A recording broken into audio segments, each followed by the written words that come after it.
Welcome, everyone. Hopefully, we are working. I don't know though. It's always, shoot, is it going to work? Oh, and it is. Okay. All right. Well, today is our first day of Sunday or of May, our first Sunday of May.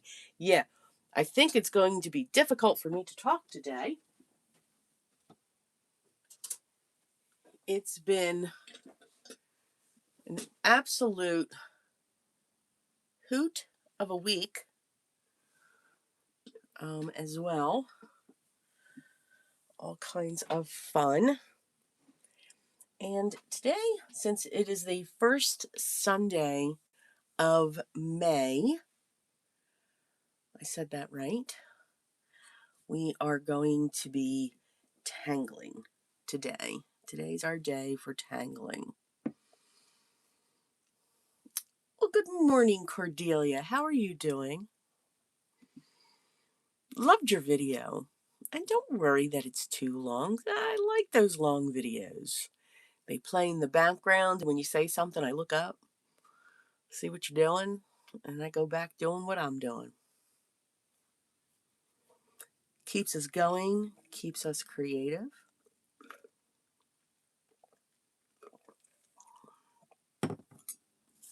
All those fun things.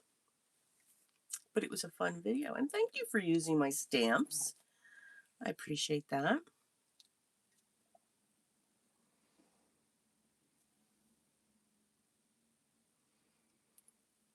Oh, well, I hope everything is good to go. And everything is okay.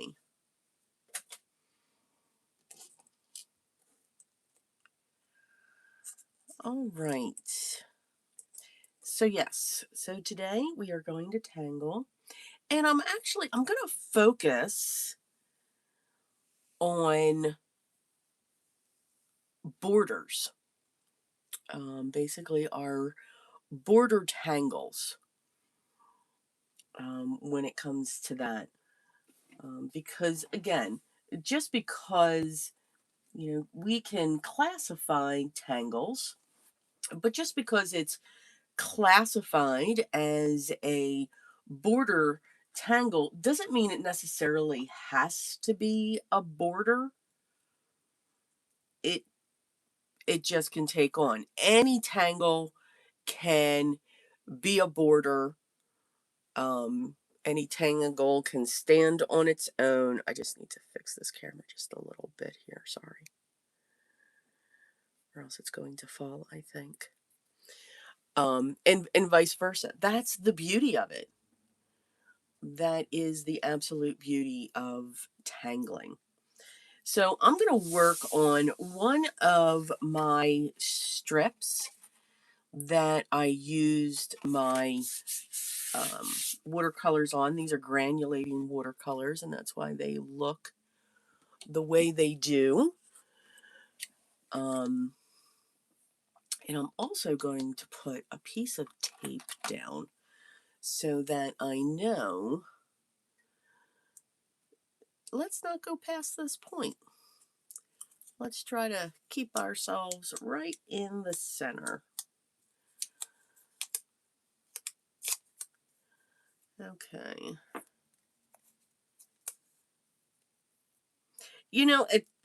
It's a great question. You can certainly use and tangle on a piece of pattern paper, a digital print, whatever scrap you have. When we tangle, we can tangle on anything. Like I always say, my husband is very concerned that I'm about to tangle on the walls, and I'd love to do that. Oh, it would be awesome. Hey, Gwen, how you doing?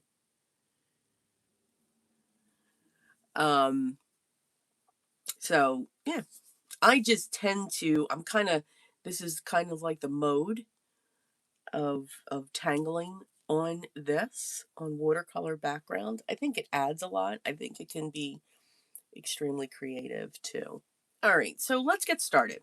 So again, we're going to focus on border tangles, and just do a whole scene here, and then we'll make a card. Yeah, at least that's what my plan is. Let's see how that goes. I am doing well. It's been a week. It has definitely been a week. But no, yes, I'm doing very well. All right, so let's start with. I'm gonna stick with the classics, for when it comes to tangles. Ave, good morning. Oh, I'm sorry.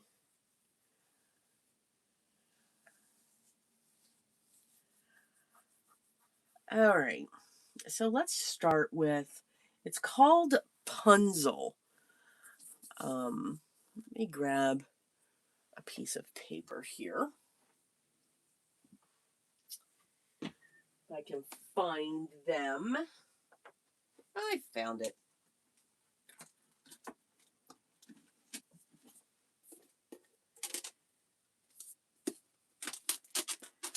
And I will write down. So all the tangles we're using today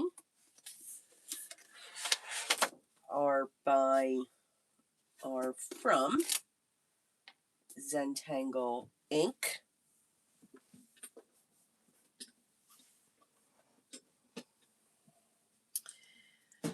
All right, and let me grab. Got my drink. Need my drink near me, and I now need a pen. My trusty dusty Sharpie. So it is called Punzel. Let's try that again. See, this is going to be a very interesting day. I'm hoping this is the last day, and all of them that we'll be using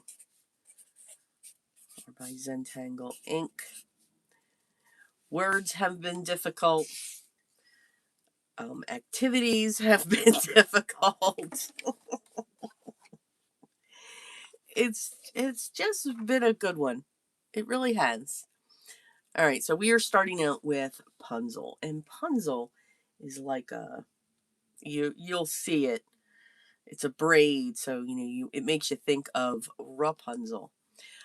I've got my supplies out here. I'm going to be using a my Micron PN. I've got my graphite because it's really tiny, so I've put it in one of my extenders. These extenders are great. See? So I've got my regular graphite. I've also got the 555, which is a darker graphite, which is a softer one. And then I've got my blending stumps, and that's what we will be using today. All right, so Punzel. Let's just dive right in. Let's get her started. And I think I'm going to have Punzel start right here. I'm going to try to make sure. Yes. All right. And Punzel is a series of C curves. So I'm going to start here. And then have this one come here.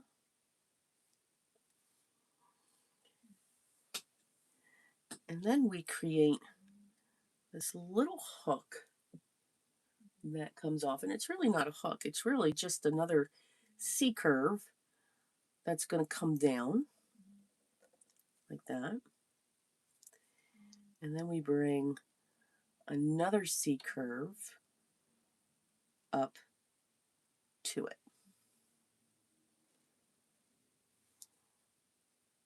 up to that other C curve. And then it's basically we rinse and we repeat. And depending upon the curve that you take will depend upon which way your piece will flow. To do your next one, we're going to curve out and we're going to touch those other two lines. And then we're going to create another one that's going to come out further. Okay. And then for our next one, we're going to connect back up into this one. And we're going to connect those two lines. And then we're going to come out away from that one again. So you can see your thickness will keep changing. Just remember to keep turning your tile. We don't do yoga with our hands.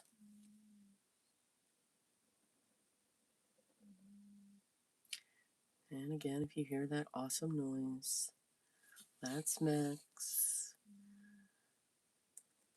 He always feels now's the time to take a nap.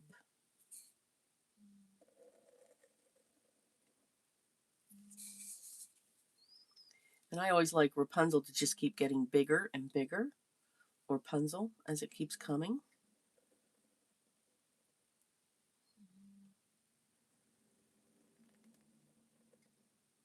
You just elongate out.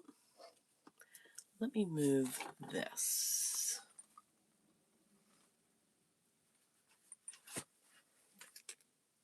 I don't think I'll need that anyway. And then I'm going to have this trail off right there.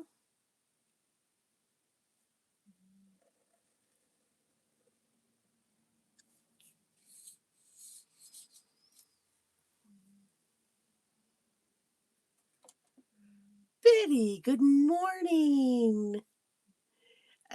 Really? You're shaving your dog? Poor puppy. Poor puppy. Kalinda, good morning. How are you doing?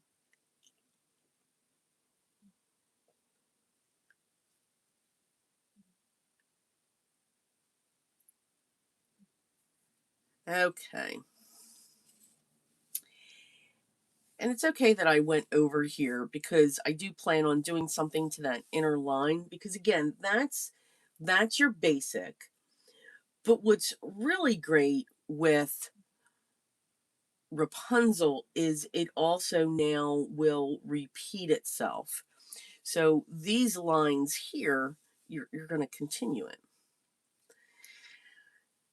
So when you see that line, you're going to, basically do the reverse. So I like to start on the inside one, which is the base, and we're going to come back down. And then I'm going to come out here, and I'm going to bring that in. See how it looks like it's intertwining. And then I'm going to do the same thing here. And then here. So it just looks like it's just constantly intertwining with itself. You can have them connect. Again, remember, anything's possible in the Zentangle world. Nothing has to be perfect. And then I'm going to do this one and just bring that down into here because we're going to end it. And then I'll tip that in there. So it just looks like, and you can keep doing this out and out and out. So I'm going to come over here and I do want to extend this again.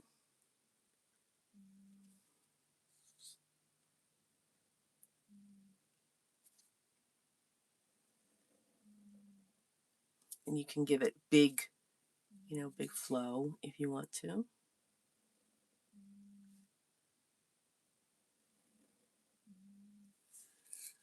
you can just keep adding to it.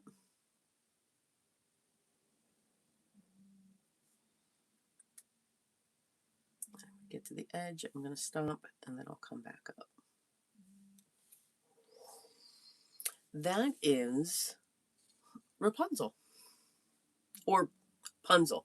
To me, it looks like Rapunzel. I keep whenever I see this or hear this tangle, I always think of Rapunzel because again, it does. It looks like the braid. Okay, now you can have fun. So we've got these sections in here. We can add tipple in here. We can add drama. We can shade all of those areas in if we want. And you that's part of the tangle as well. So you would come up here, and we're going to ink this part in because we always like a little drama, and this is the only drama that I like. Just saying.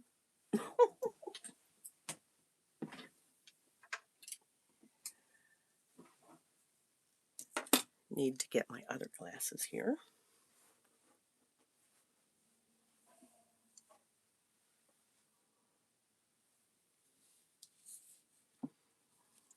And I'm going to focus on these main ones.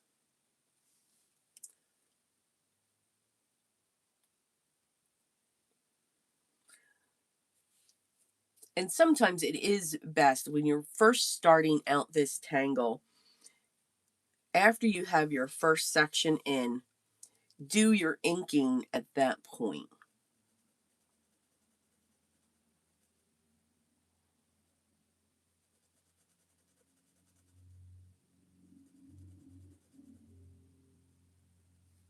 So I know I went this way, and then now I know I'm going to do this one.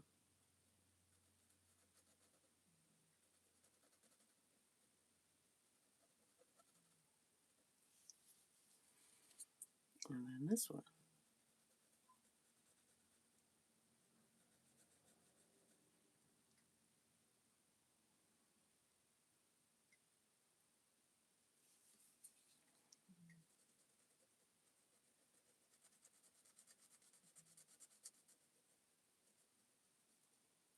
And then this one.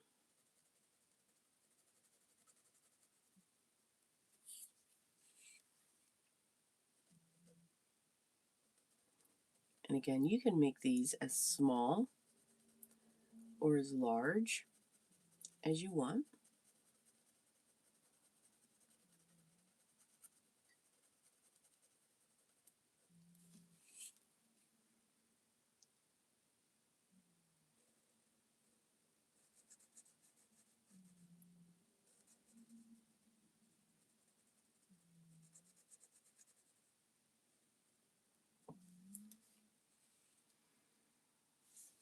And then that's it. So now that we've got our first round of inking in there.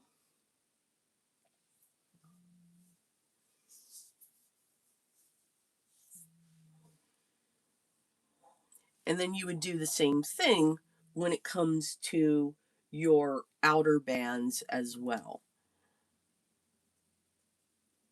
So now we're going to do these sections.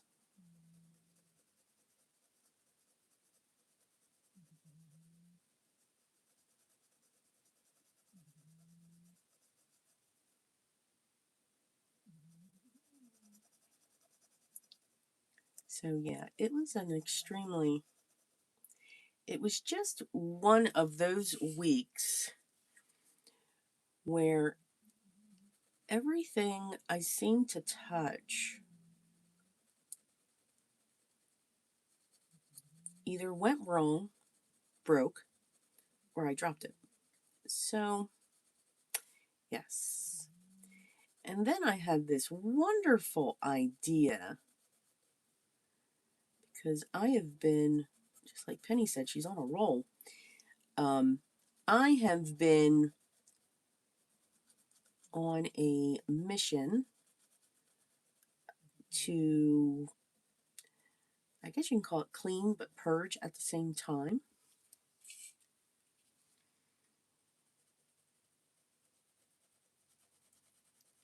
So I decided to tackle our linen closet. Wow. It's, there's just amazing. Absolutely amazing. I'm glad that I did it though, because some of the items that I have in there um, were very old because, of course, we push things to the back. And one of these things that went to the back, I guess it started breaking down the container, one of the cleaning things that I had. And it was very slow leak, but it still leaked.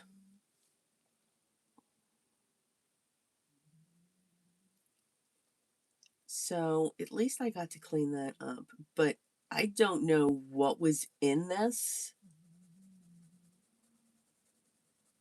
But boy, I'm usually good. I mean, yes, things smell bad for me and all of that, but I don't get physically affected by them. This one actually kind of got it close. I'm like, oh, okay. So that went into its own separate trash bag immediately and immediately sealed. Um, very much. And then disposed of properly. Absolutely properly. Because I'm all about that as well. But I did start this, and of course, my husband had to get ready for a function that he was going to. So then I had to stop because, we were just clamoring into each other. So, yeah, that wasn't going to work for me. So I got out of his way. And the things I found, during a time during COVID, we all struggled to get cleaning supplies. Well, yeah. Mm-hmm. Yeah. I had a lot.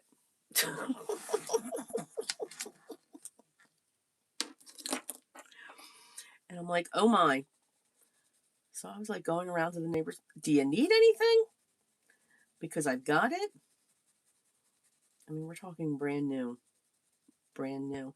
And did you know that if you have wipes, like baby wipes, but these are disinfecting wipes, they will dry out?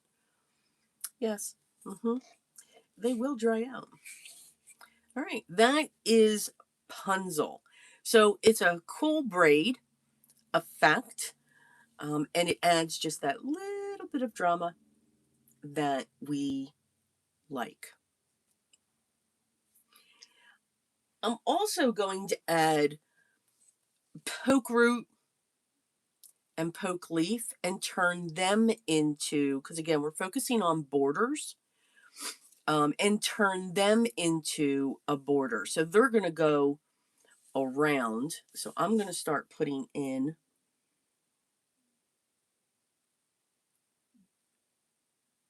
some either poke leaf or poke root every so often.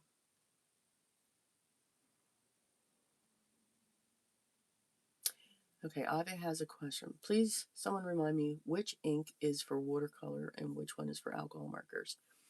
Um, so if you have VersaFine black, or VersaFine inks, whether it's the Claire or the original, you can use that for watercolor. For alcohol inks, if you're looking for a black to stamp in, Memento is for alcohol markers. The Ink on 3 has a black. specifically for alcohol markers. And I believe Honeybee's got one, Hero Arts, and it'll actually say on the back, what it can be used for as well. I just know the ones that I use when it comes to that.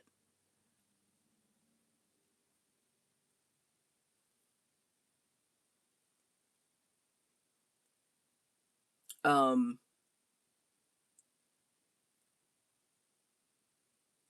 yes, Ave. Those are the two that I use. Now I'll also use the Ink on 3 black for alcohol as well.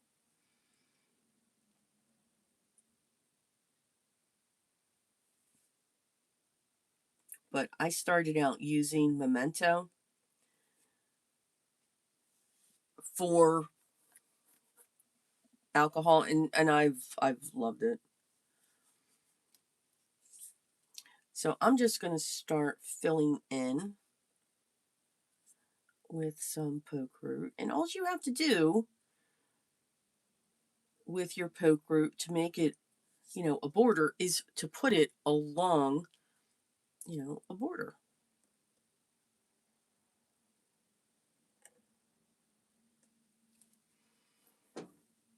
It doesn't have to be next to each other or anything like that. Um, you're just going to create that border with it. And that's how you can make a tangle to be a border, or you can put it into a ribbon that you've created, and then that turns it into a border as well.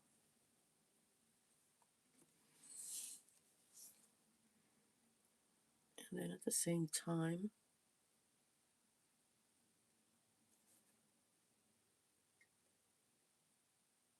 I'm going to add some tipple, because that can be part of your border as well. To have a border, you don't always have to have a line per se, if that makes sense.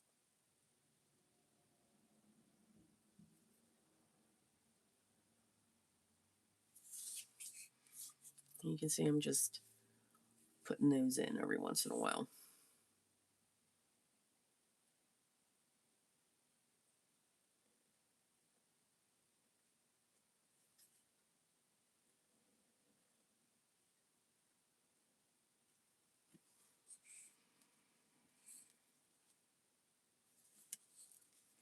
You can also, if you have a closed off area, you can ink that in as well,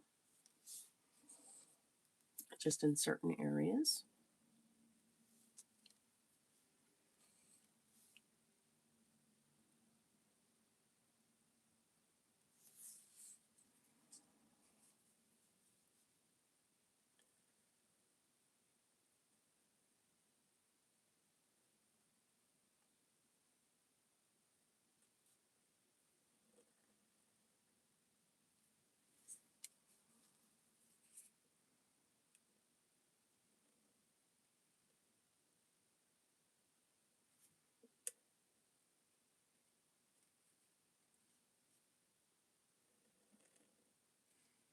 And then poke leaf is just that.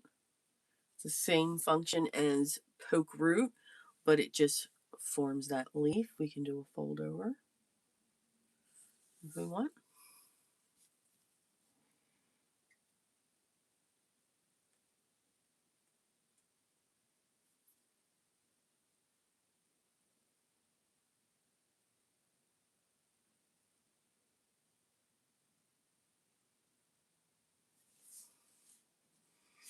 And then that will just continue off this way.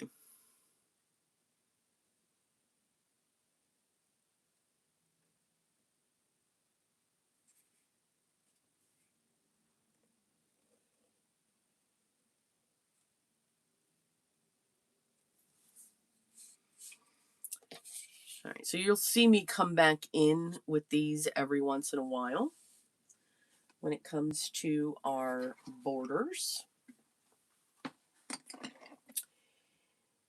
So the other border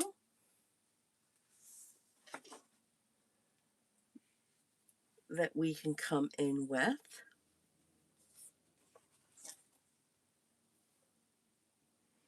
is called XYP. So we just did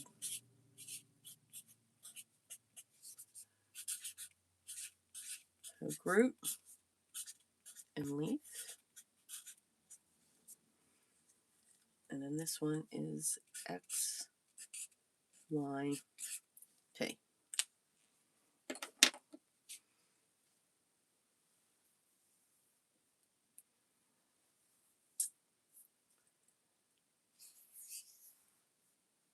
Okay.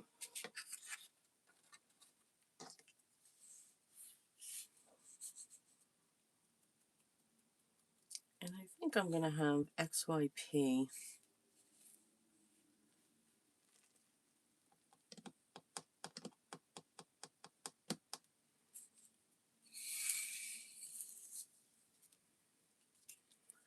come through this way.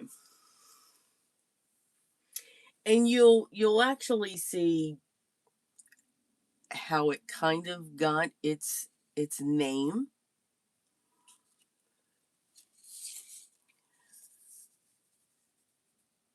So we start out with X's, and you want to space them out.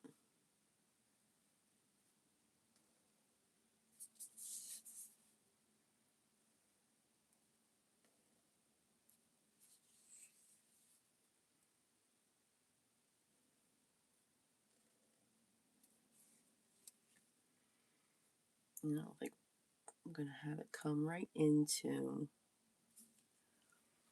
Punzel. See, I got it right. And then on these X's, we actually connect with lines that come off. So we're going to connect them that way.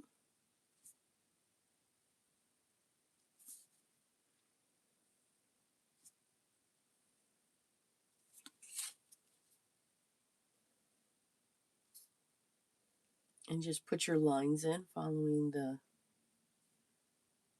curve. And I don't have anything there.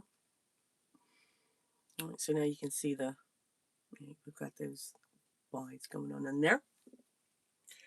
And then on top of where the X's are, we're going to, you can either call it a diamond, you can call it a square, whatever it is you want to call that. But we're going to put that formation in here.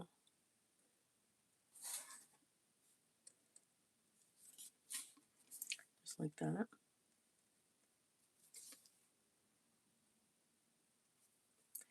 And you're ending the line like even with where the X crossed.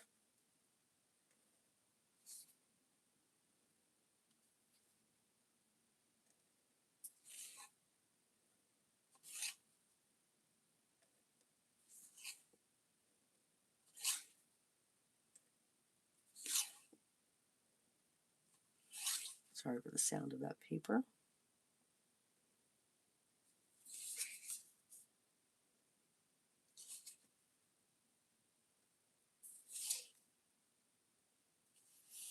Just like that.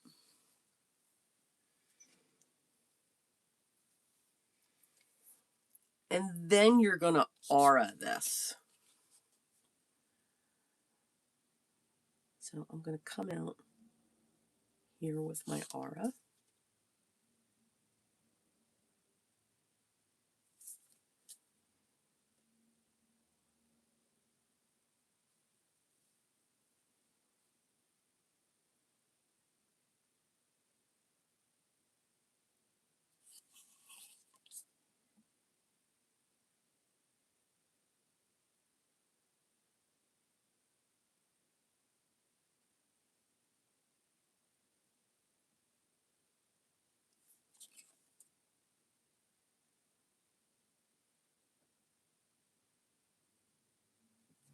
And then we're going to do that to the other side.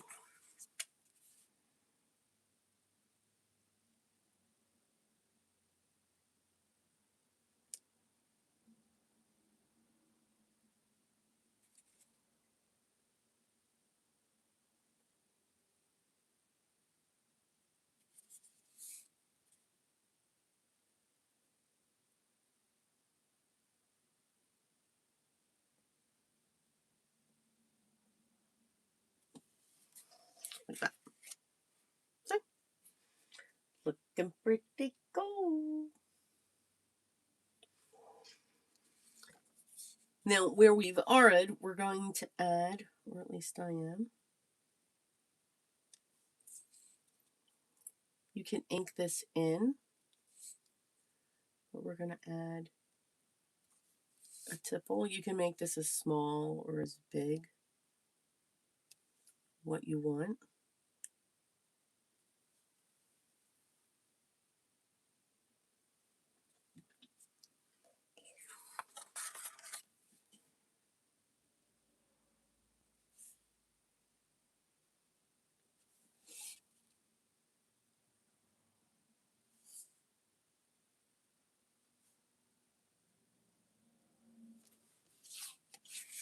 Like that. And I think I am going to ink those in, because I am going to put something on top of this.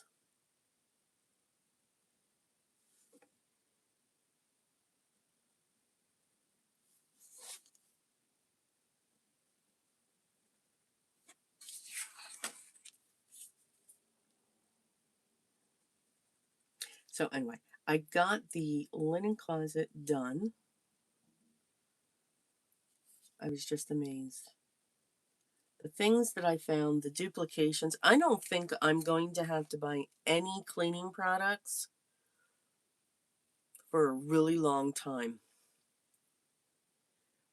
Now, in these sections here, these long, we're going to add, you can add anything, actually. But we're going to add some wavy lines.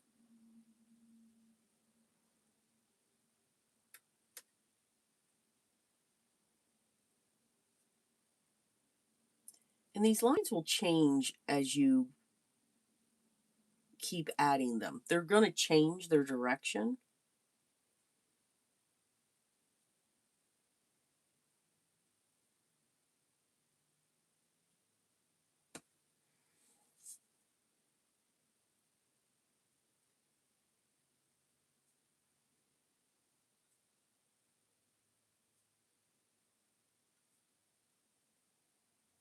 You can have them come from one point.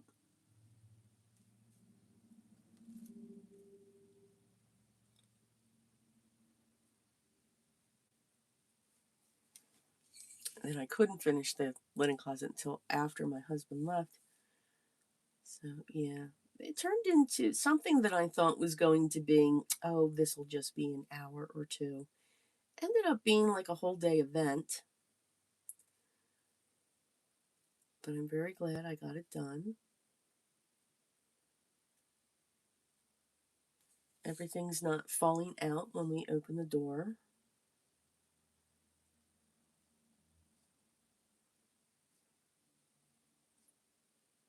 I think I have more Swiffer pads for the wet jet than I'll ever need, because, you know, everything got pushed to the back. You couldn't see it. So, yeah.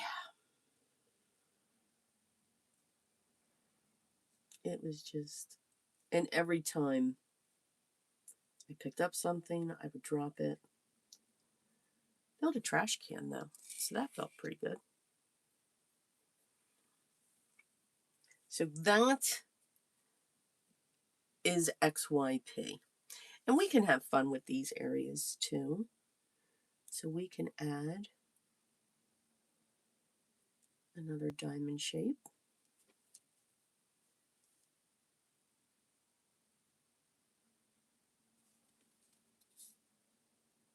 Just to give it a little bit more interest.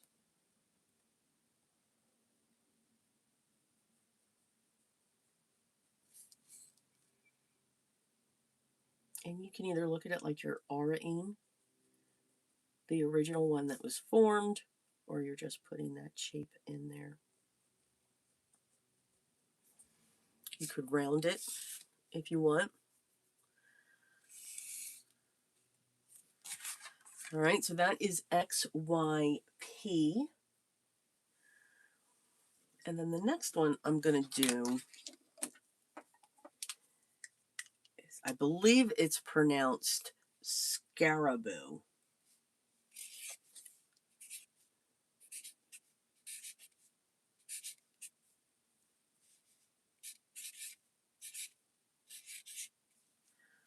I believe.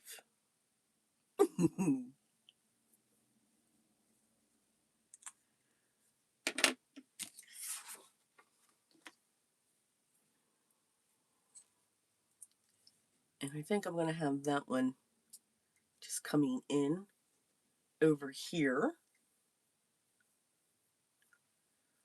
But first, let me put some more poke root in. I'm going to hit this line here.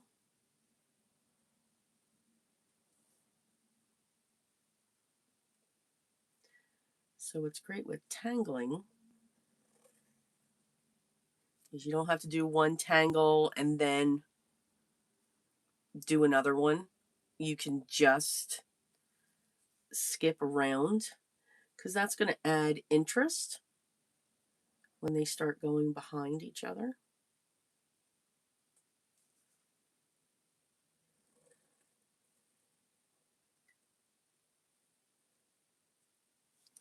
When we do that,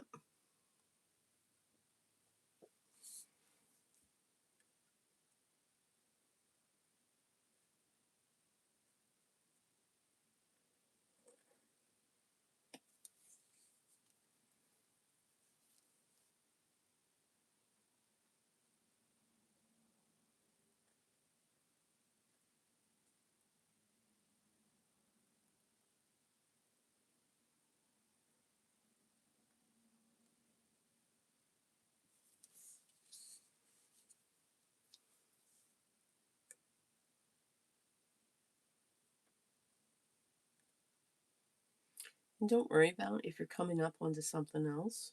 You just put it behind.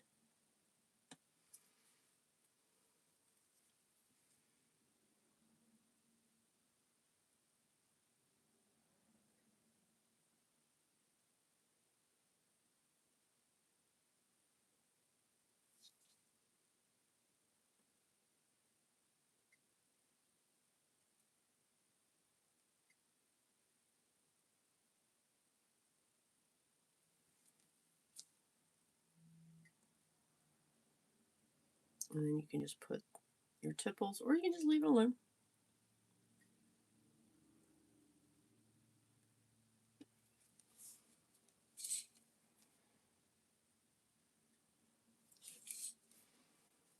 All right, so now we've got that. And I think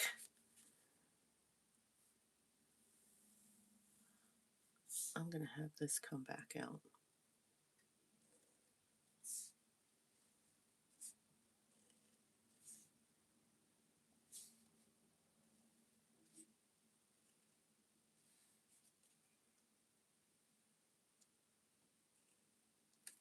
So it's going to go in behind it.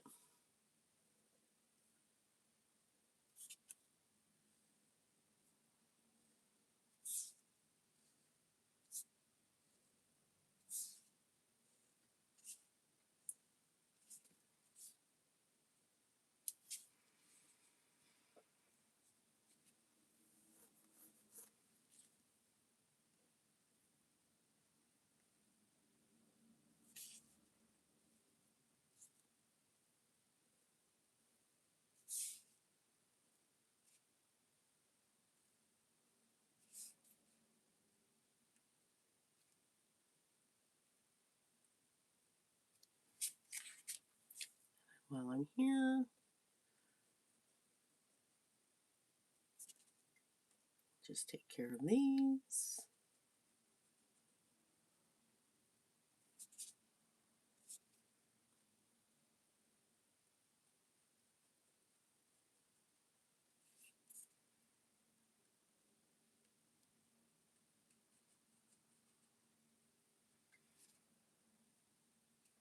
Is anybody worried about Biddy shaving the dog? I'm just saying.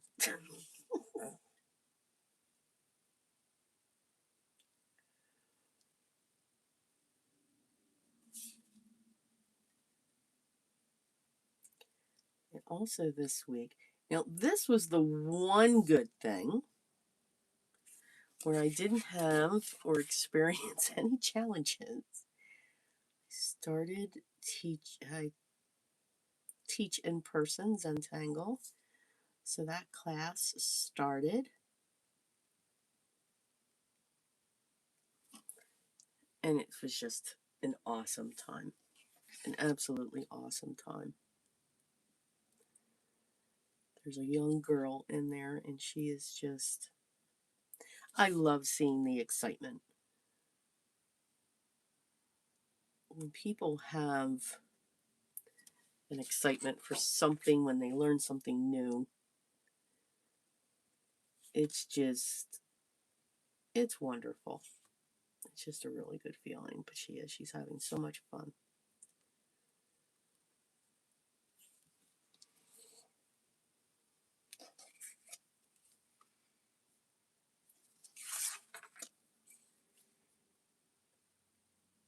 And then we'll add our S curves.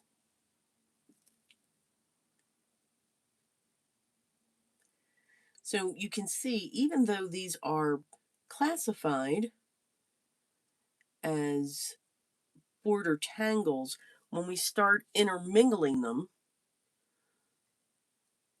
they'll start creating their patterns.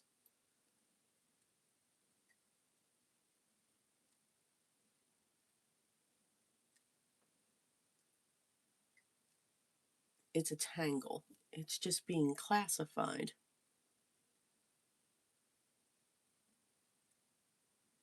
We can still do the same things with them.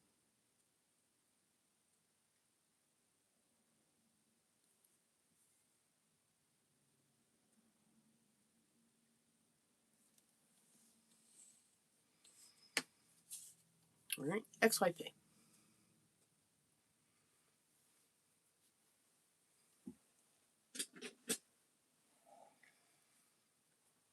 Any questions?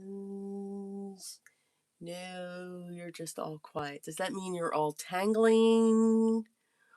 Or have you all left me? Just checking. Just checking.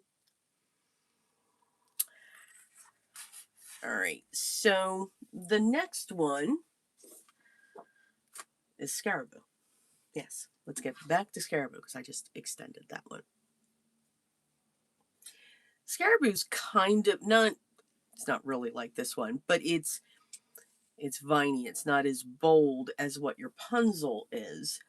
And it's a series of S curves. And I think I'm going to have that one coming just like this. So we're going to start with our S, just like that. And we're going to do this series, but we're not going to connect them. We're going to come up here. Here's another one. Here's another one. Another one. And we just keep doing this around until we want to stop. From this bottom one, we're going to come up and we're going to create, it's like a fescue. Just like that. And we're going to do that to each of these.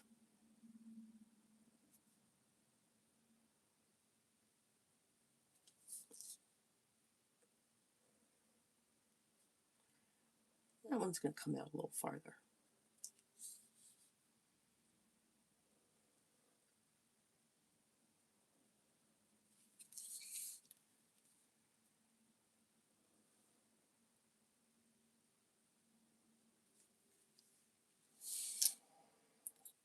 Okay. So you've got, looks cool, right? Like a animal. And then we're going to do the same thing, but it's going to come from this area here. So you're going to swing out and it's going to go under that S that we've closed out. So again, we're going to come here and then swing out.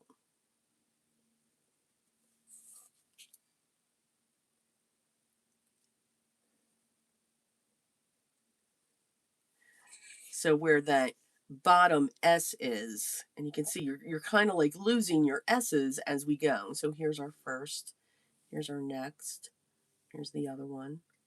So when we have that bottom, we're just going to go right across onto the piece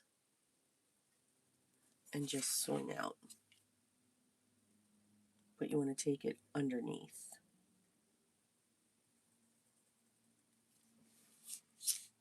All right, now we have that. Looks cool. And then we're going to aura that whole thing. So I'm going to start now. I'm going to look at my top.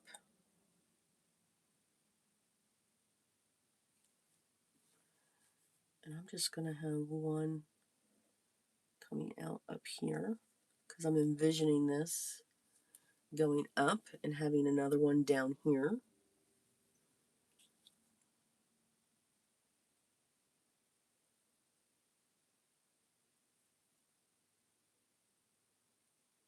So that's going to go like that. Now we aura. I'm going to start here. And then I'm going to come out. I'm going to start here. Your auras don't have to be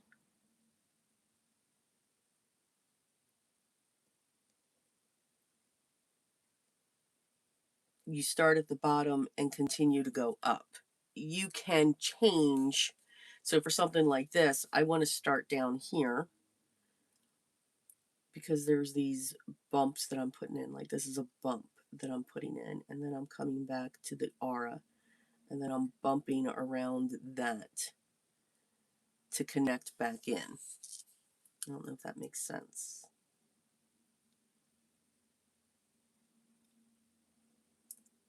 And again, we all tangle differently.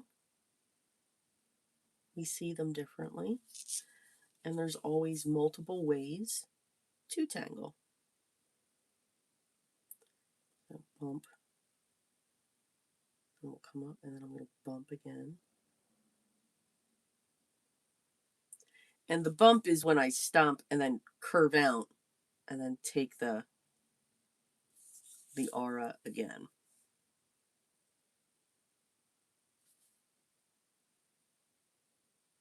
Bump, following the aura, stopping, I curve out, and then I repeat the aura. If that makes sense. And then we're going to do that same thing to the other side. All right, now this bump will be just a little bit different. So to figure out how I want to do that aura, I'm going to start here. So I'm going to come down, go in, and come back out.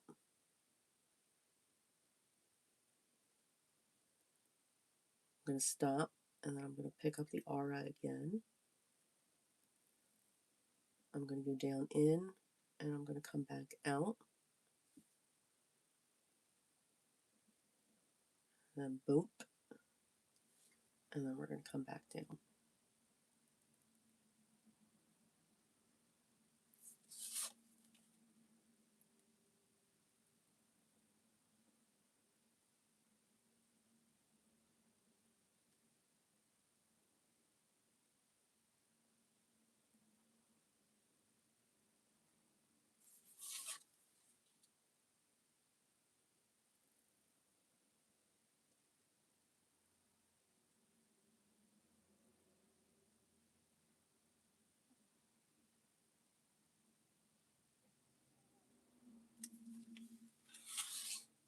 And then I'll come back up here.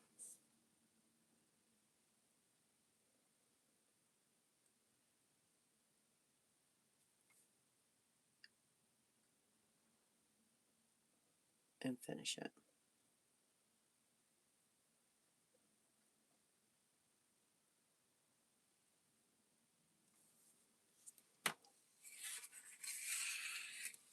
And that is Scarabou. So it's like it envelopes on itself. So you can see like this piece here is over this. So it's like these S's are just coming on top. They're like leaves almost. So very dainty, and you can see I've got one here that's really bold, lots of drama going on. Here, this one's got some drama too, and it's got some texture to it. So it's not as bold as Punzel, but it's got some interest when it comes to that. It's more flat, so it's adding that texture. And this is kind of just that delicate lace that's coming in, if that makes sense. So again, you always have these different components coming in. I'm going to go back into my poke root or leaf.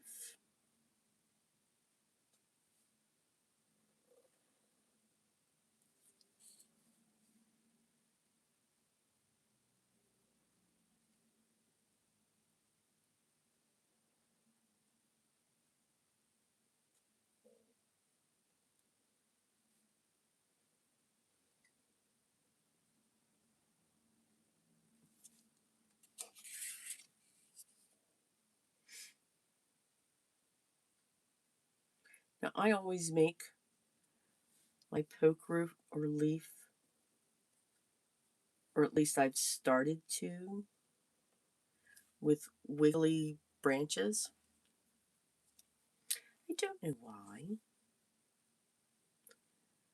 but I think I kind of like it.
Hey, Holly, how you doing? Oh, you're never late.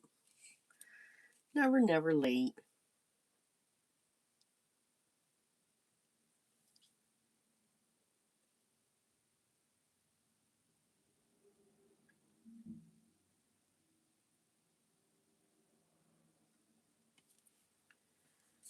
And this month is Mental Awareness Month.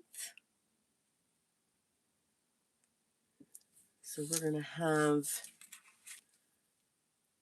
a challenge in our membership where we're going to do single tangles and just have fun with them. And then with the single tangle, the different levels of memberships we're going to set them up differently.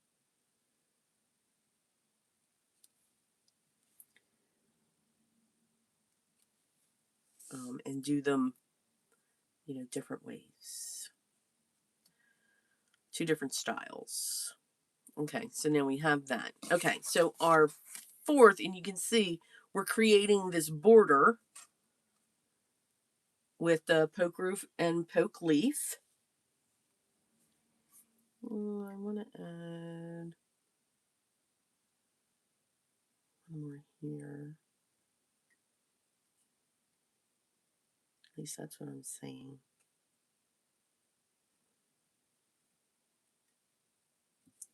Good. I don't know, it didn't look even there for me.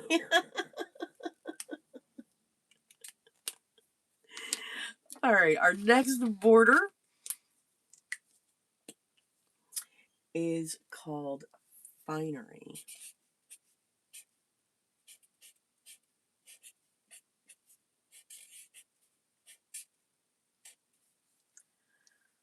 Finery.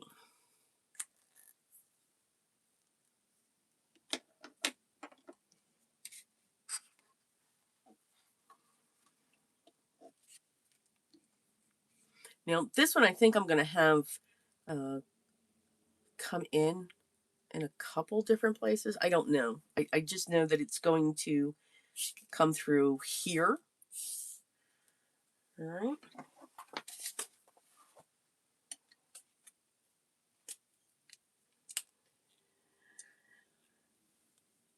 So with Finery, and let me show you this one first. So Finery, you can do a lot of different things with. You could do one layer. So with Finery, you have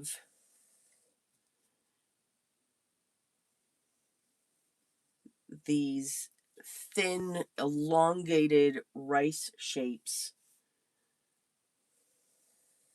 that come out. And you could stop right there, and put your curves in.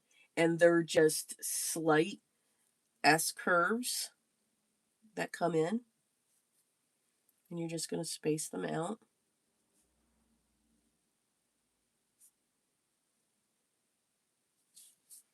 So you're just meeting up with that line.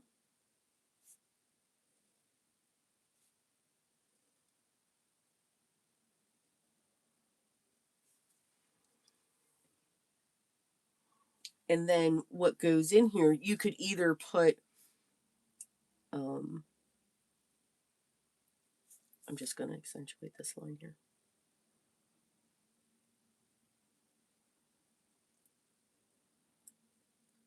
These are almost like square fluxes.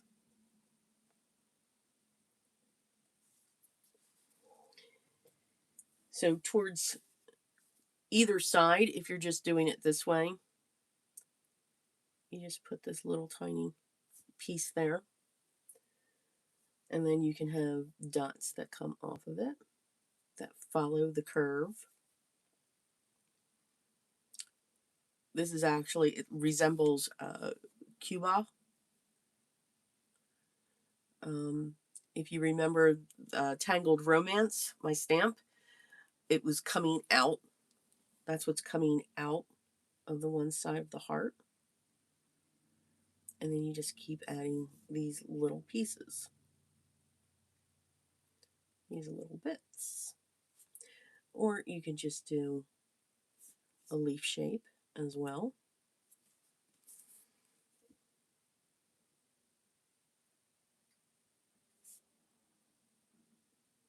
You know, upside down flux, whatever you want. Or you can just have, you know, a tipple down there, and you can leave it at that.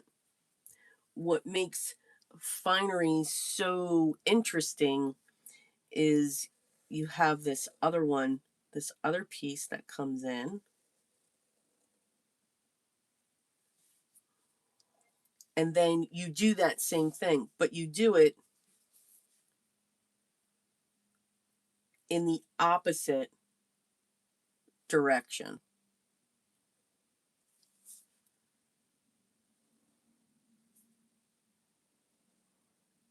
So then you have this pattern that starts forming. So you reverse your S shapes So you're mirroring what's over here. Just like that. And then you would put, you know, whatever you're putting in the center over on this side.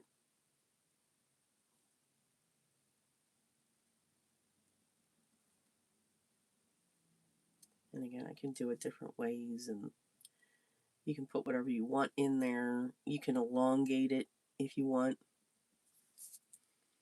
I do like to elongate it. It's like a wiggly line that I usually do with this one. And you can see it just, it comes to life when you at least have two of them in here. And then when you would do your next one,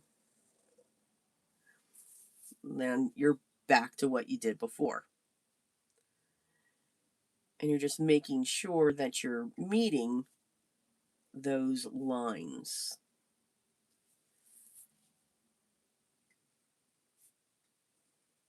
And creating your S curves, bringing them out, and then repeating.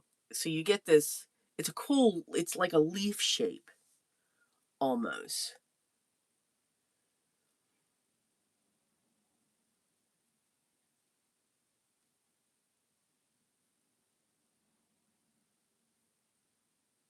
Oh, good, Kalinda. Yeah, poke leaf, poke root. I lean towards the poke root. I like the leaf, but I just lean towards that poke root. And then you'll see what's going to come off of that. So it's cool to just take your tangles and just place them in different areas and see how they all come together. And that's kind of what I'm going to be doing in the mental health tangle challenge that we're doing in our memberships. So and I'll show you what I'm planning out, but two completely different looks with the 21 tangles that I chose. Now you can also watch this on Zentangle, their YouTube channel. They should be starting theirs like I want to say the 10th. I was going to say the 11th. I think that's when they're starting to film. So, and they're going to show past videos. So they've done, they call it Be Well. And basically it's just one tangle that you're working on. And you just do that one tangle each day. And again, it's to bring light to mental health, because we should all be making sure that we're taking care of ourselves. So that's Finery. Now I also did it backwards. So these, because I was talking, so these should actually be sitting over here. But again, it doesn't matter. It's not a mistake. It's just going to look different when we do that. All right. So I'm just going to do the two, and we're going to shape it. All right. So, and I'll show you the different things that we're going to do. So one side, it's going to be the single tangle.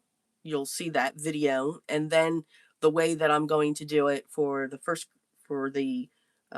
tier 1, and then the way that we're going to do it for tier 2. Yes. Tier 2, you'll have homework. And you'll be seeing that video soon. Just say. You'll see it. All right. So for this, we're going to get the hand ready. I'm going to start here. I'm drawing behind. I'm going to have that there. I'm envisioning it behind. It's going to come up. And then I'm going to R this. You can see I'm taking my time. And then I'm going to connect it up here.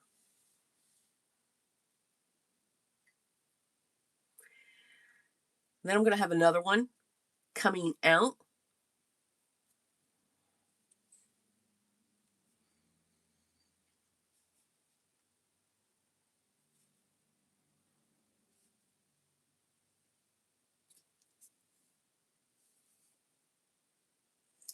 And it's going to connect.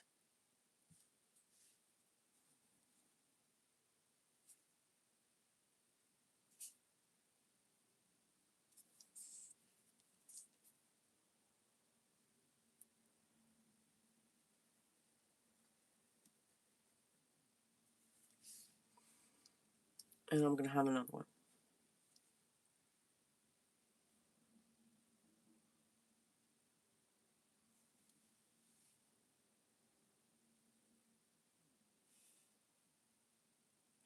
And as you continue to add your tangles, you're going to do more drawing behind. All right, so these are going to be my 2 spaces. So we can change that shape. We can change a border tangle to look like something else. Now, once I have these established, now I'm going to do all of those S curves to get those in. Have that.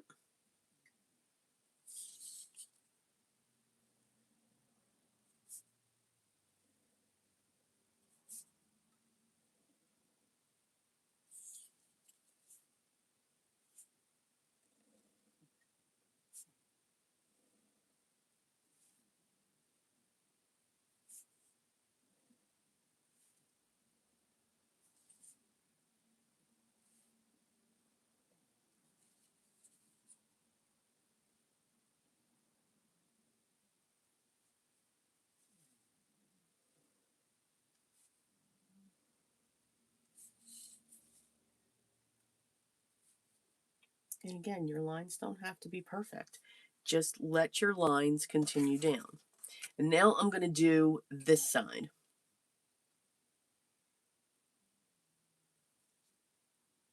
You're going to change the way you did your S curve.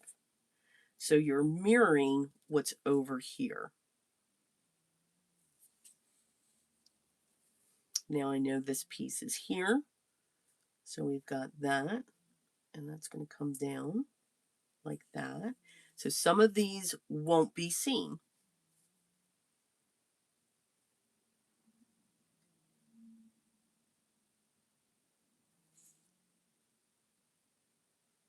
And I know that's going to come right there. This one's going to come from here,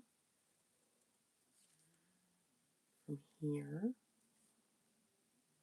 from here. Just take your time with it.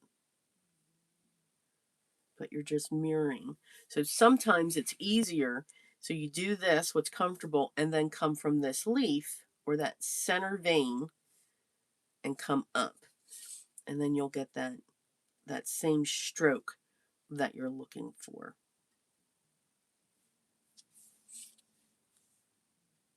And I'll put one right there. Okay? Now we've taken a border tangle and we've made it look like this big leaf. So now let's have fun filling in. I'm going to do my squiggles, my squiggle rice.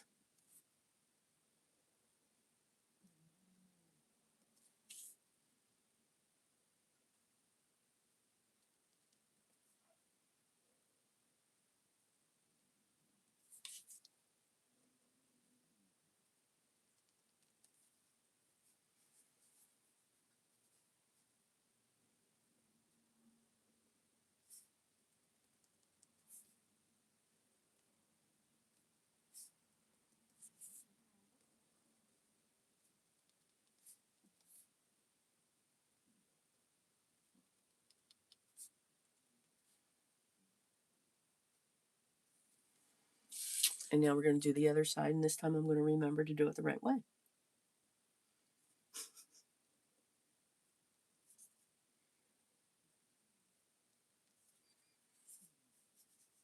So we're not going to see anything here. We're not going to see anything here. Here we're just going to see dots.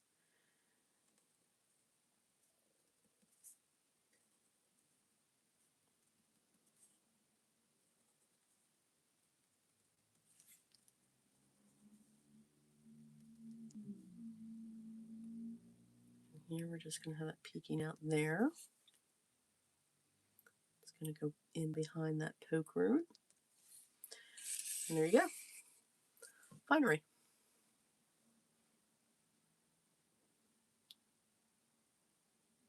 They don't have to be perfect, Kalinda. That's the beauty of this art. They don't have to be perfect. Now, with that said, though, I do know that, and I do it too. All right, it took me a long time. I do want that to come up just a little more. These are things that I just see as I keep going. That's called showing love when we do that.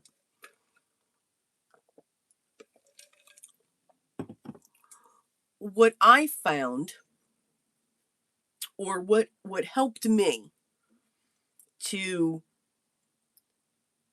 gain the confidence in the line work,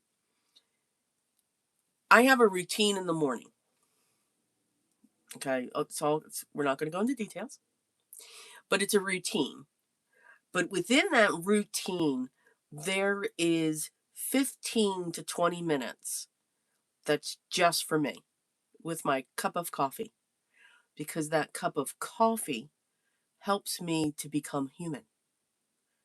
I'm just saying, I wake up extremely early.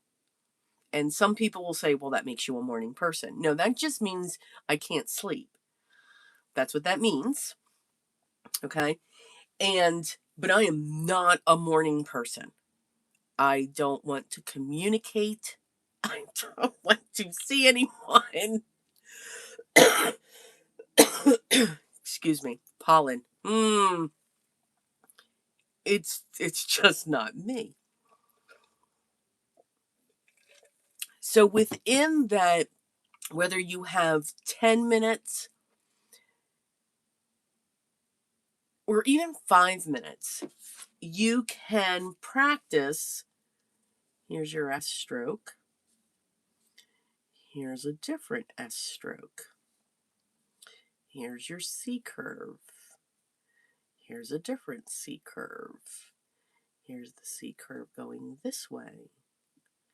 Here's that other one going this way. Here's your S curve going a different way.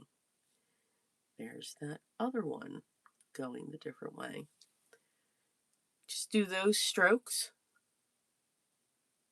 for 5 minutes every morning with a cup of coffee, because you're keeping then that muscle memory in your hand, and that will help. That's what I do. And I find if I take a break from tangling, it looks different. I got to get warmed up again. So it's just like what I always say with our card making. We don't compare ourselves to others. It's tough though. I still do. So I get it.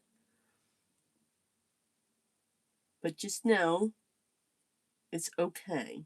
Now I'm just weighting these lines. I like to weight one side of my line. It doesn't matter which side you want to weight. And weighting, you're just literally retracing the line just really next to it. That's all you're doing. You're just getting that line a little thicker. You could also just use a thicker pen if you wanted to as well.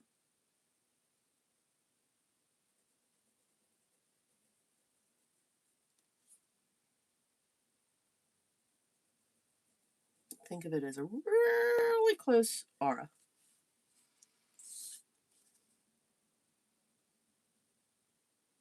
And this is the part where it's just, we're just adding love. And now that really pops her up just a little bit, just adding that thicker line.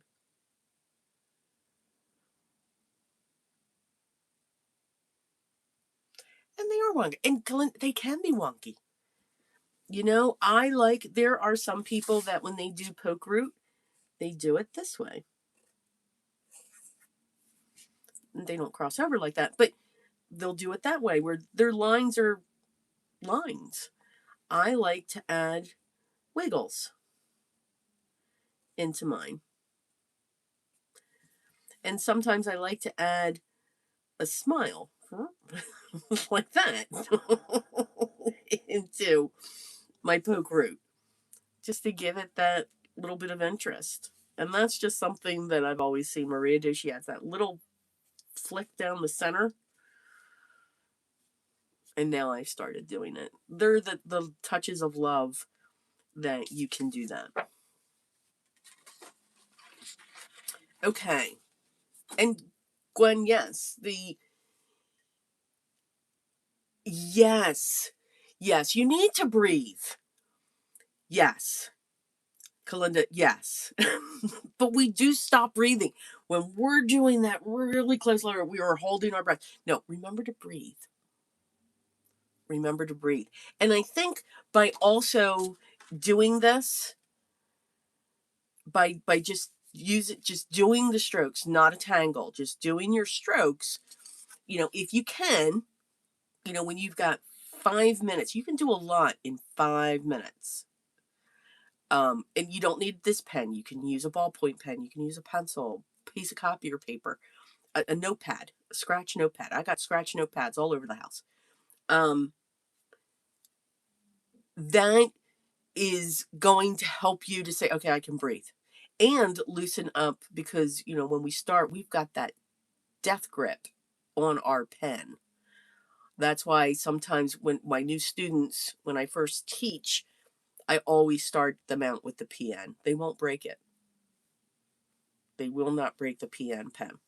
They would break the O1. They graduate. There's a little graduation packet I put together, and in there's the O1. But you'll break the O1 because we were just like, gotta hold it in there. It's okay. And all of that will come out. Will break.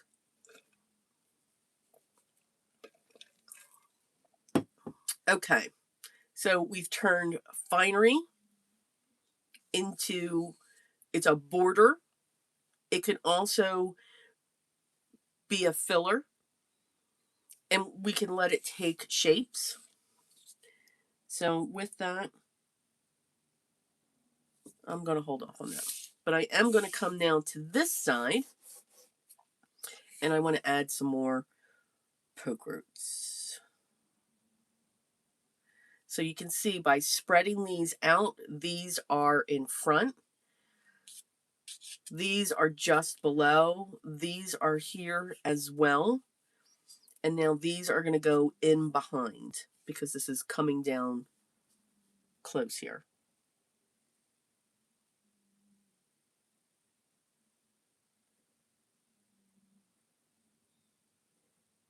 So you get the layers when we add our tangles all over the place. And that's what's really cool. And plus then that will help you to also draw behind.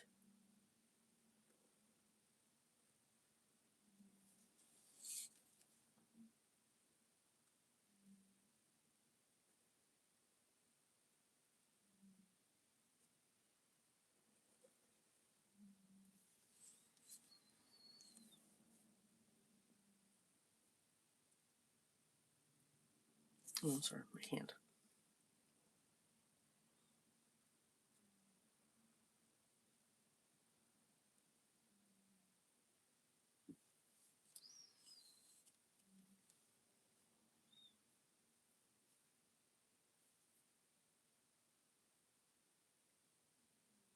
We can squeeze our tangles together.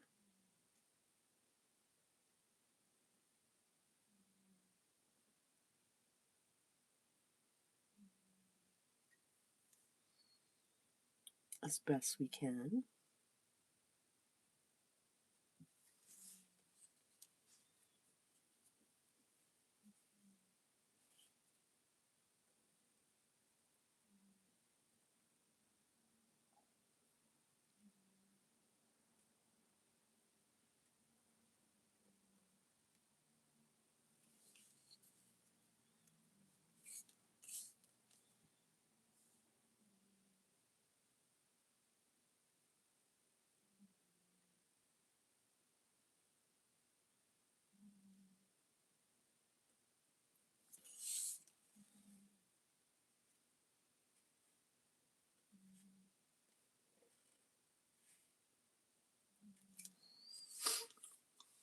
All right, so now we've got that, and we'll add our little areas of tipple. Trying to, this is very, I had it sitting in something.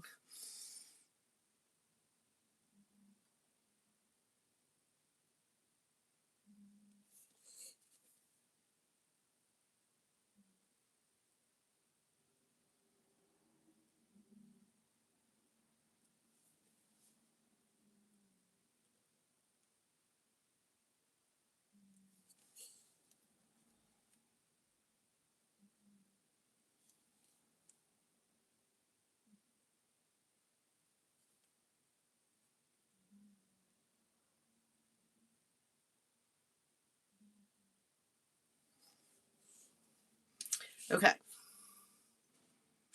And I think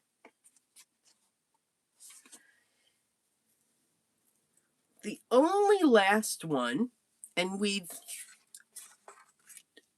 seen this before, we're still honoring this tangle for this year, and that's Tripoli. Now, Tripoli you've seen before. Some of you have the stamp with Tripoli because we honored Tripoli.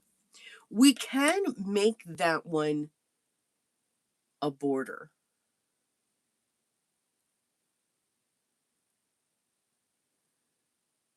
Sometimes I try to do a little tangling at work, but that's a sure way to end up with a student. Well, maybe. Yeah, you do. You have to. It's there's again, and I see it with my students in the beginning. Like I saw it last Thursday. I usually teach on Thursday nights, and it got so quiet. I wasn't hearing anyone breathing, and I'm like, and please, everyone, remember to breathe. And I have to say it that soft because they're focused. And I always tell them after that class, we get together for 2 hours. When you're done, or we take a 2 minute break every 30 minutes in the class. And I'm like, okay, let's put our pens down. Let's stretch our necks. Let's roll our shoulders. Let's sit up straight in our chairs because we're also hunching over this piece that you're working on, that tile, because you believe it's going to run away. It's going to have legs and it's just going to move on you, even though you have your hand on it in some way. But you believe that this tile is just going to move. So we hunch over, and I still do to this day. I still hunch over my work. I have to remember more to get up, stretch, roll those shoulders, roll the neck, turn it around, loosen up, because if you don't,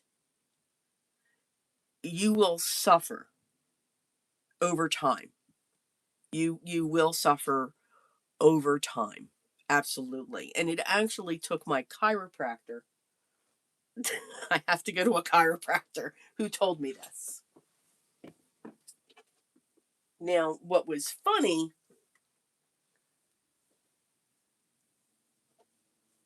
um,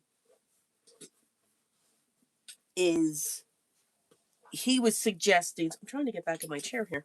He was suggesting, other ways that this work could be done. And we could not come up with any. This isn't the type of work where you can have it up on an easel, or at least I could not. I could not have it up on an easel, lifted or tilted at a 45-degree angle, and then me doing that. Um, yeah, I don't think I could do it because my arms got to rest on the table. My wrist has to be down onto the table, and I could not see me doing that. I think I would have more pain in my shoulder.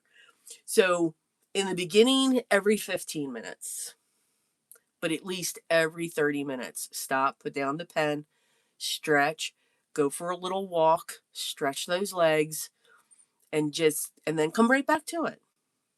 But just take that 2 minutes. Good morning, Anthony.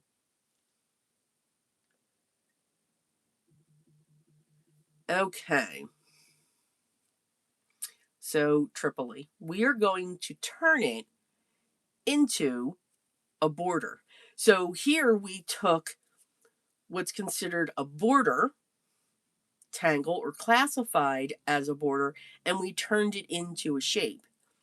Now we're going to take a tangle that's known as a tangle, a cluster, so to speak, and now we're going to turn it into a border. Right? All right. So I'm just going to pick a spot. And here's the spot. And remember, Tripoli is triangles. So I'm going to put the first triangle right here. And then we aura one of these lines for the triangle.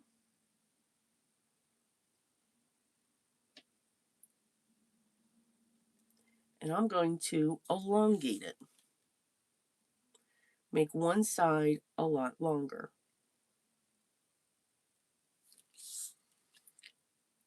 And now I'm going to take the triangle here because I want it to curve. And now we'll do this one. And we're going to go off this page. So now we've got this. It's almost like stepping stones, right? So we can actually come up here. I can go down here. And I think that's what I'm going to do.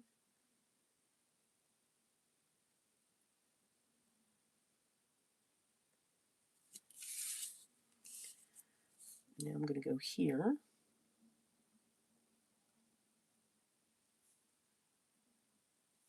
Now we're coming into another tangle, so let it do what it's going to do.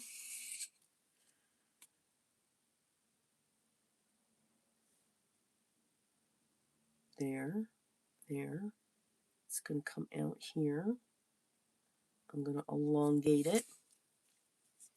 It's going to come out here, here, and we're going to have it do this.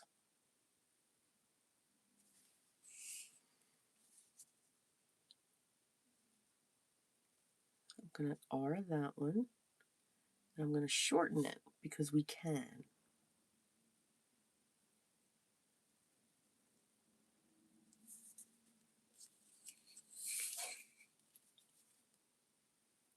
I'm going to R this one. It's hidden behind there.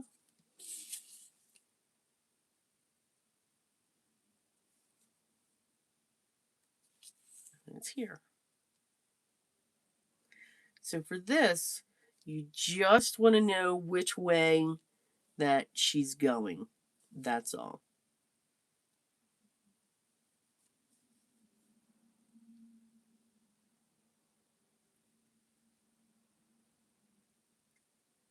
You can make them smaller. You can make them bigger. Whatever it is you want to do, you can do.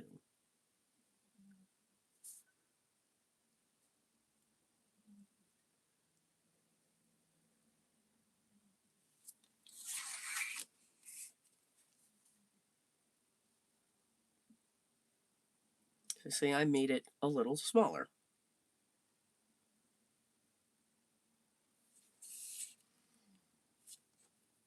And I think I'm going to have it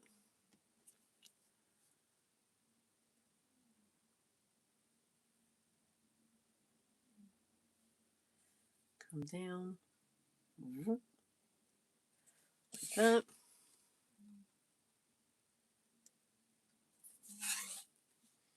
Just remember to turn your tile.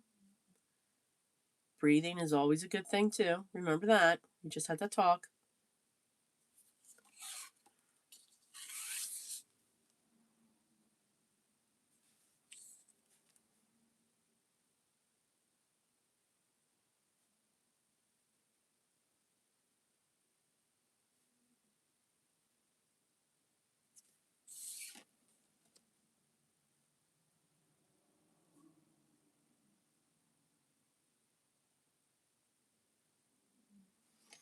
And there we go.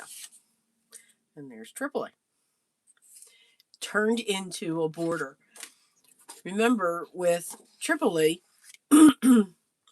this was the basic, where we always aura one side. And as we do this, it creates this curve like a Trivial Pursuit game piece. I don't know if I just aged myself on that, but you get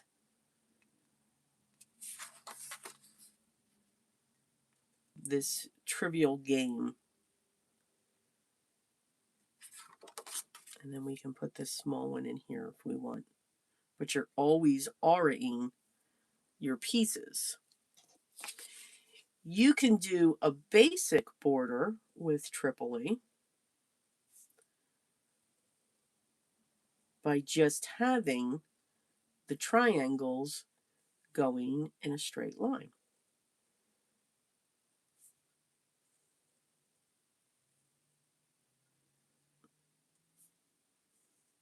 It's still the same tangle, you're just making it do something different. And then, I mean, you can always add a border to it, which is what we're about to do. I like double lined borders when I do something like this. And now we've turned Tripoli into a border.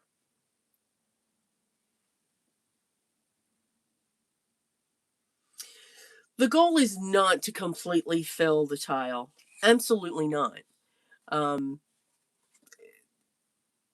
The goal is to enjoy the process. Now I'm going to aura this.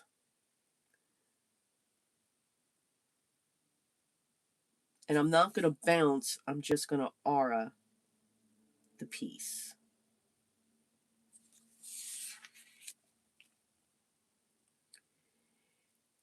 It's like what I say with card making. You're going to know when you want to stop.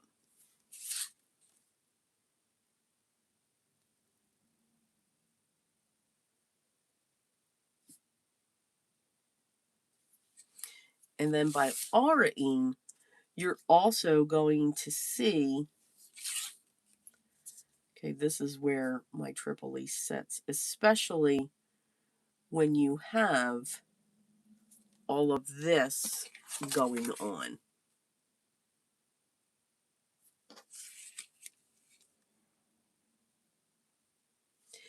When it comes to tangling or creating your tile, the goal is to follow. I need to put that line down there. And then this one went off. Now, we can also have this one come out here above our line as well. This one too was coming out, because remember, we went off our tile for this one. And here it's picked back up again here. Now, does this always have to be perfect when you pick up and everything? No. No one's going to know what you have and what's missing. Not in any way, shape, or form. You're going to know. But again, would I have had to put that line there? Not necessarily. No. It's just something that I saw when it came to that. With what I was looking at. Now, Tripoli, you can do anything that you want within those triangles. Now, I'm trying to find the piece of paper that I had with what I wanted to do. There we go. Because Tripoli, while it's a tangle, it's a fragment. That's a fragment. This can be considered a fragment, but what we call this is a reticula. These are reticulas, I'm sorry. I'm about to put a fragment inside the reticula.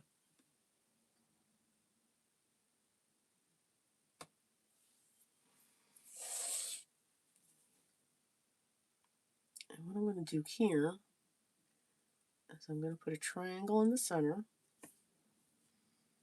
and I'm going to bring out these lines. It's called coffering, or coffering.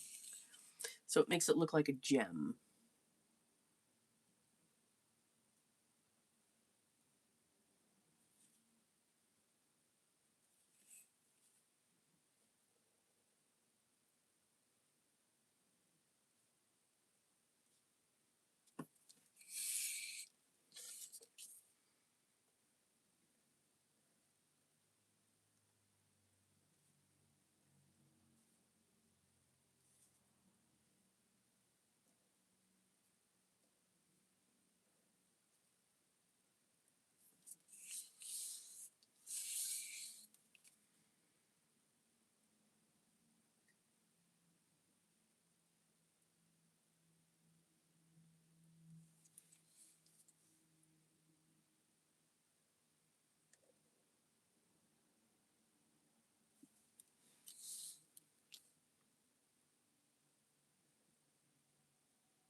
And again, no one's going to know what line goes where,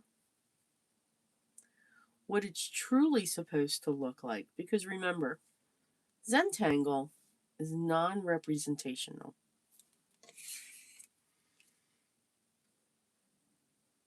It may resemble things that we see, but that's also how the tangles were created.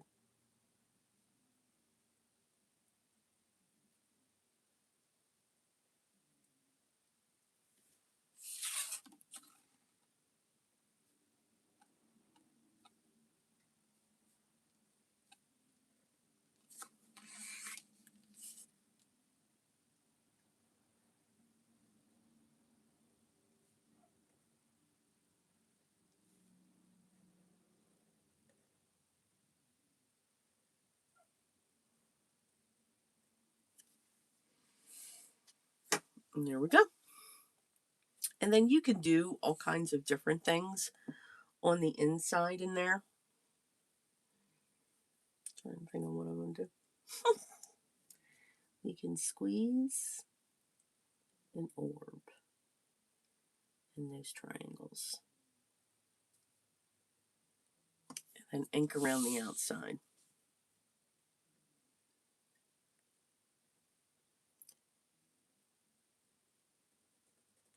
And when we squeeze, we really squeeze. You know, again, orbs. We almost like retrace the line a little bit to really make it look like they are being confined in there.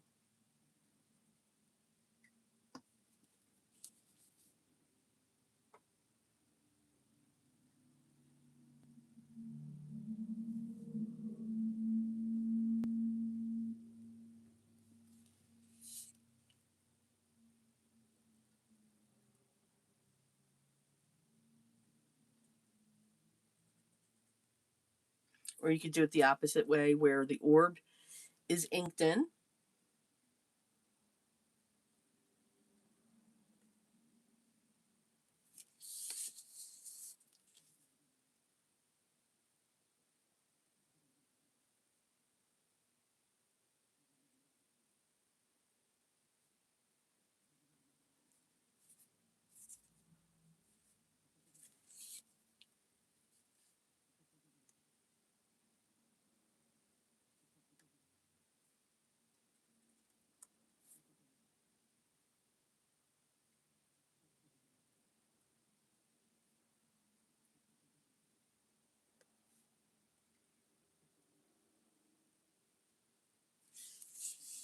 And then just continue to follow your path as you're doing this.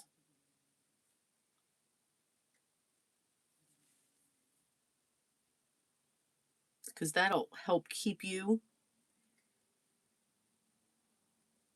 in that order to know, okay, this was my starting point. That's why I'll usually do the tangle, and then I'll go back in and do those finer points. And if you feel that your tangle's getting lost, then you can do that thick aura. Now, when you do a thick aura like this, I would suggest a thicker pen. So one of the pens that I like using also is called the Graphic 1 in the Micron line. Pitt has them, Faber-Castell. They're Pitt pens, the Pitt India ink pens, which are great to tangle with too.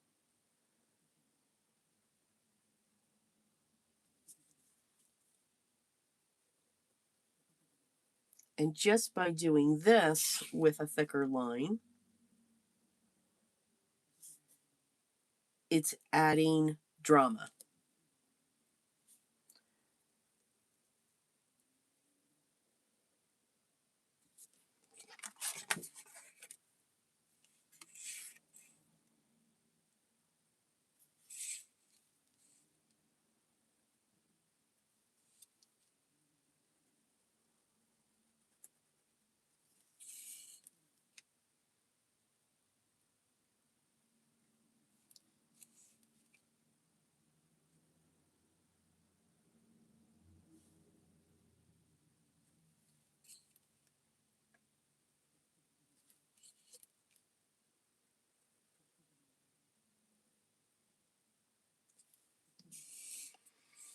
Now she's popping up. Yes, I shouldn't have done that, but doesn't matter.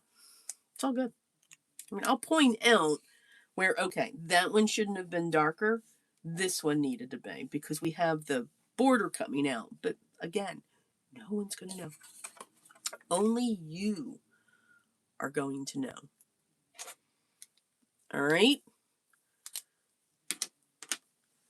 So where are we at? It's 11:50. Okay, let's get shading. Maybe we won't get to our card.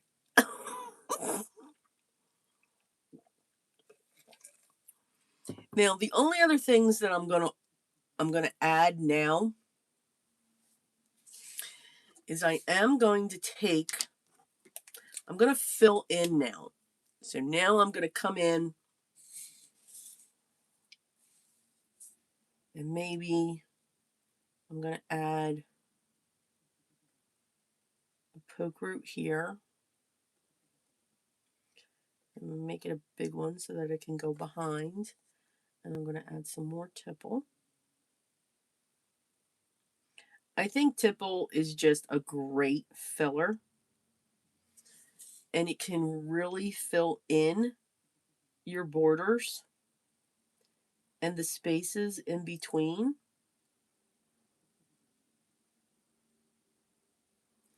And I don't ever think that tipple can be invasive. It's not. None of the tangles can be invasive at all.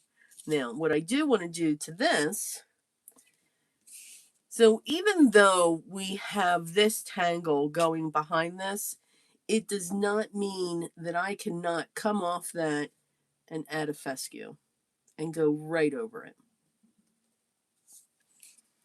Nope.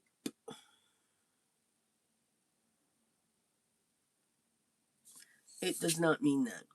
And it also doesn't mean that I can't come off of this the other way. You can go over your tangles as well.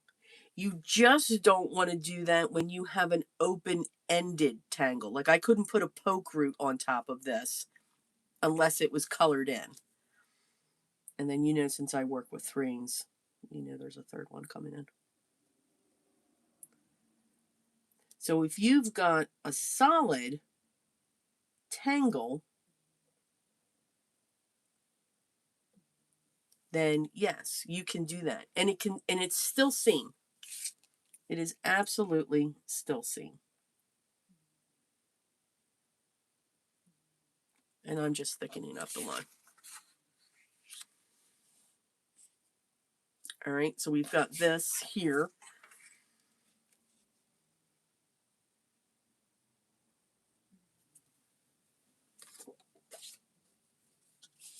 And here, I gotta reactivate my pen.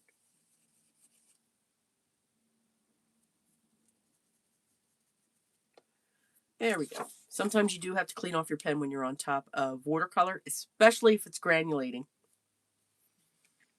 Yes.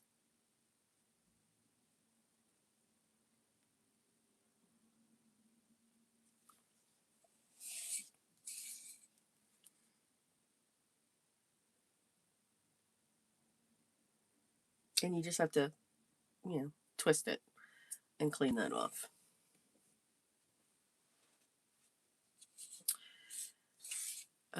Let's add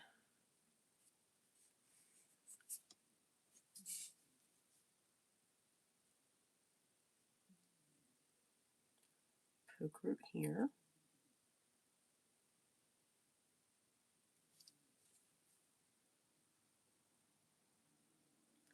Because we still have to shade.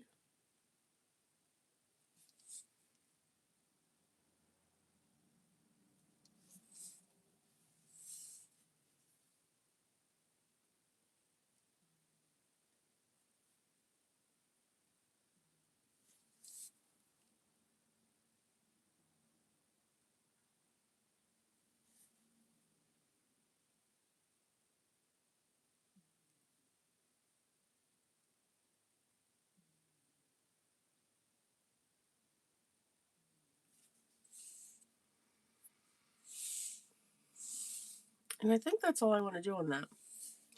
But what I am also going to do is I'm going to take my thick liner again.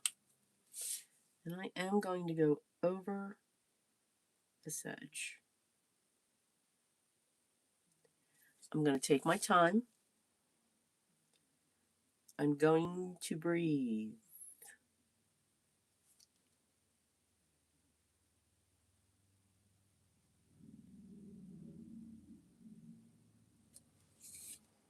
And I may bounce around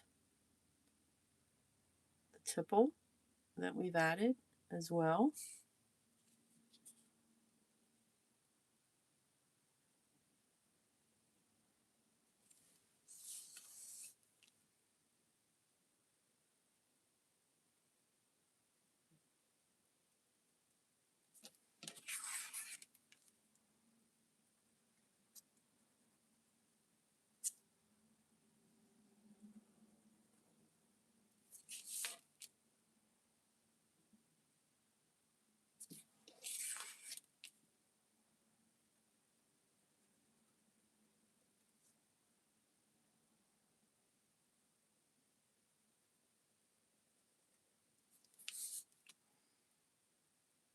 Now, you don't have to use a thick liner. You could also use your graphite. You could have gone around the edge with the graphite and then blended it out. That would have done the same thing. This, for me, this is just another way of adding drama. You know, that bold line when it comes to the piece. It frames it.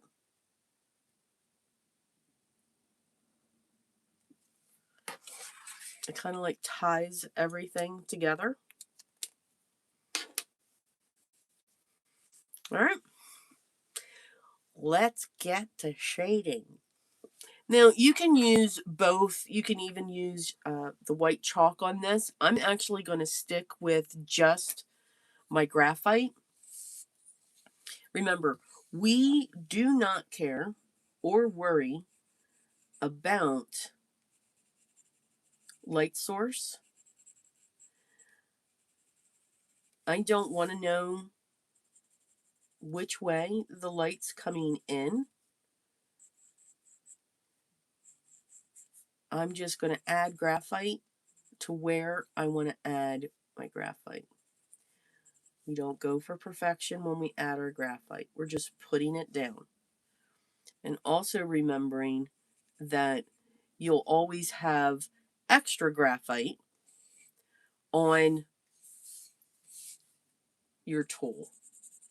I do go tangle by tangle, though, no matter where the tangles are.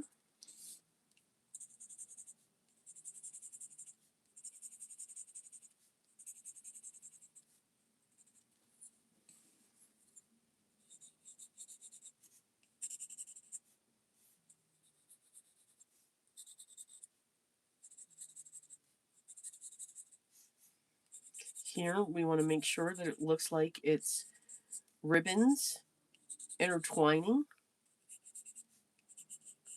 So you want to go on each side of those braids.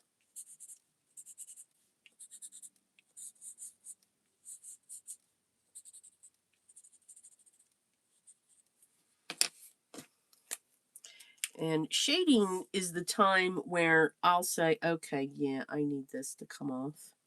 Or I want to add this.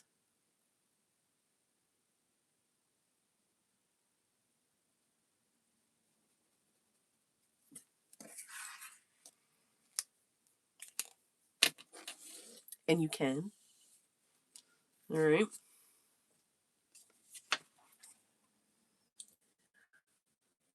For Scarabou, I'm actually going to go around the piece.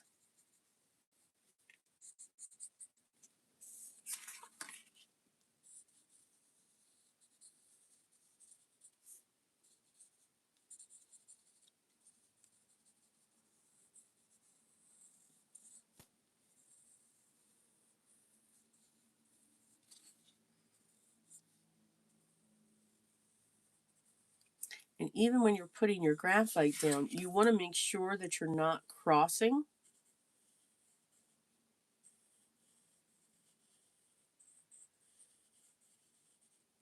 If this is going under the tangle. So again, that's why we take our time. Our breathing helps us to take our time. You know, now you all have me stuck on that.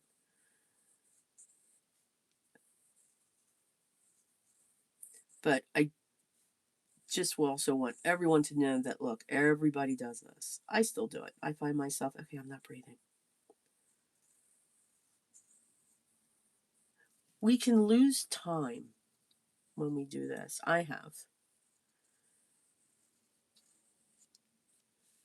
When I first got certified, and I know I told you all this, I lost 4 hours in the class because I got wrapped up in a tile that I was working on. And it was a wonderful experience.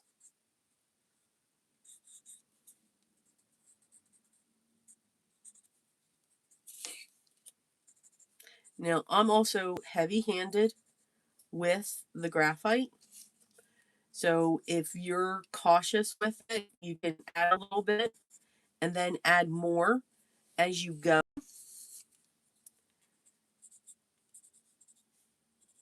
For Tripoli, I'm just going to put them in the corners. And I'll be able to use what's going on with Scarabou with that. But you can see just how I'm putting this down. There is no precision. Absolutely no precision here.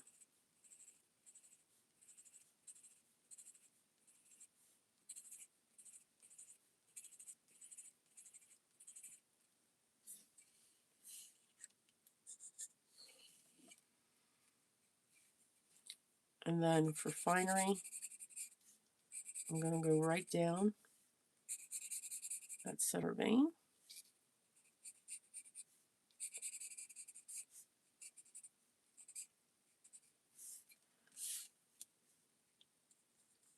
And just a little bit around XYP because it's sitting on top.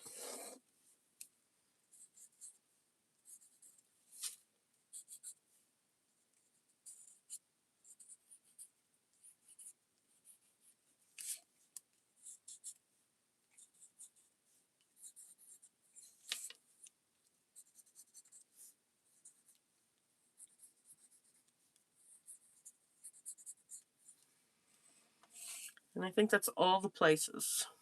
So then I just scan around, making sure I got all the spots. Because then I'm going to do one final piece at the end. And now we have fun. And again, I just work in circular motions and come up.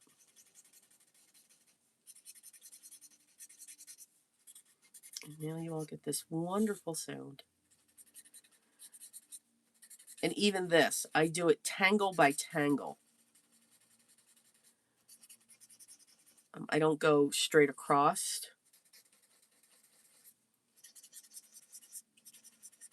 I'll finish Punzel, and then I'll go into the border for the poke root. I don't know why. It's just something that I developed. I think it helps me to see, okay, am I missing anything? Did I forget something?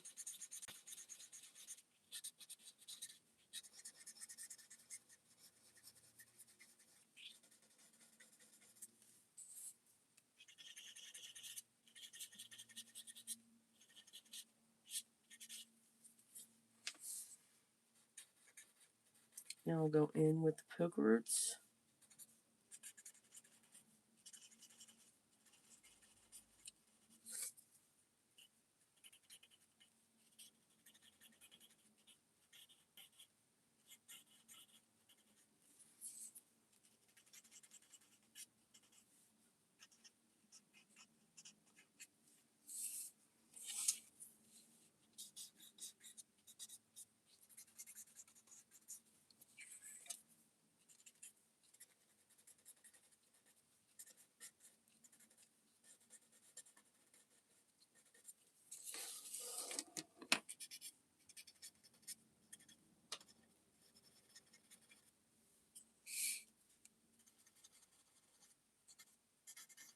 And remember, with your graphite, you're not coloring in.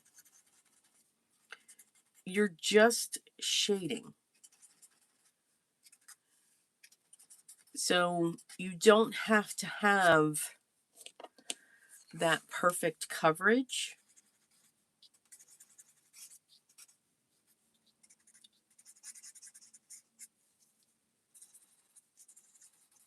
Again, I'm just swirling. If I see something's over it, then I'm going to make that darker to push it back.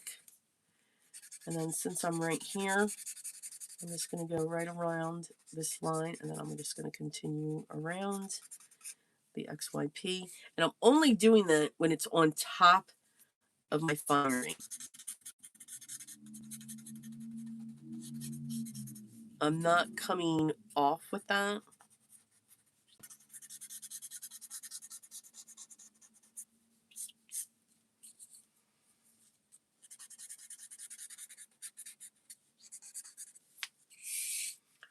All right, and you can see that.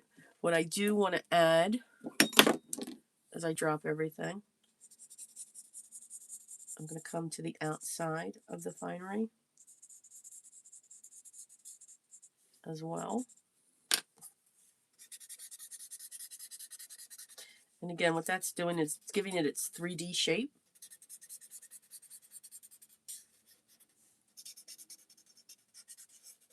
It's making it look like it's folding back. This, I just did the bottom of these. So I'm sticking to the bottom. Going around. Now we just need to,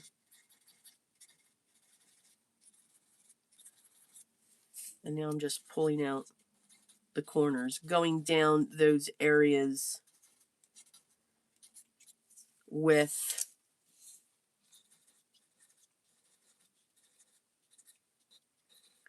where we put it into the corners of the Tripoli. And again, you're going to have, like with this Scarabou going across, it's going to cover up a lot, and that's okay. Because that's what's giving, okay, this one's up higher, this one's up closer, this one's down below.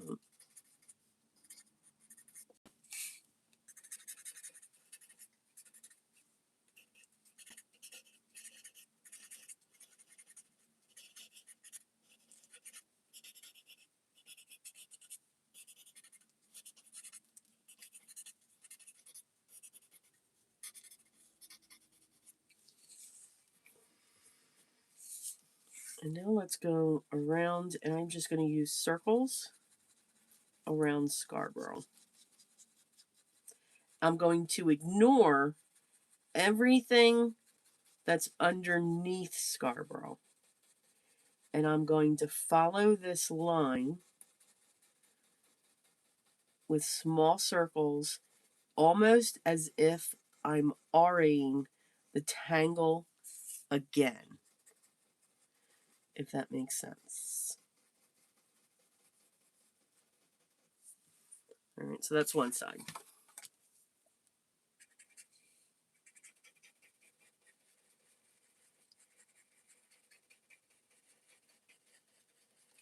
Whenever you do something like this, just like I said, when you're shading, like for the Scarborough, I'm forgetting what's all around it.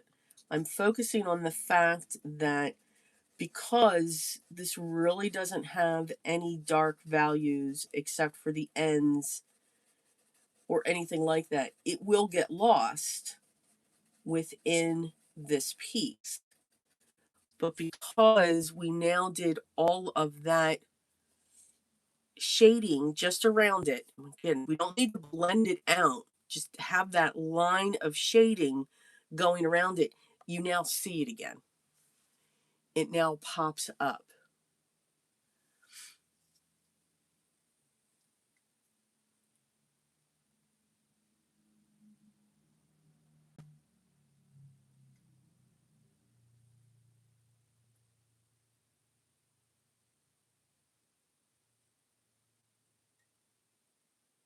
Yes, Gwen. So I'm going back through the comments here.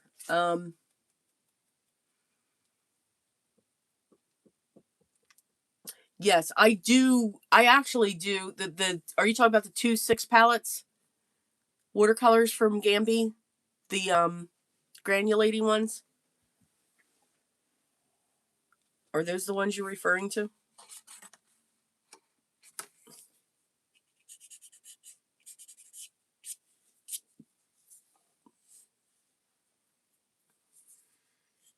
Because if so, yes. I do have them. I haven't pulled them out yet.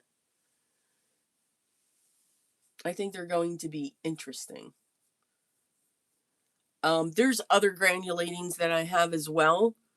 There's some by Supervision that I tried.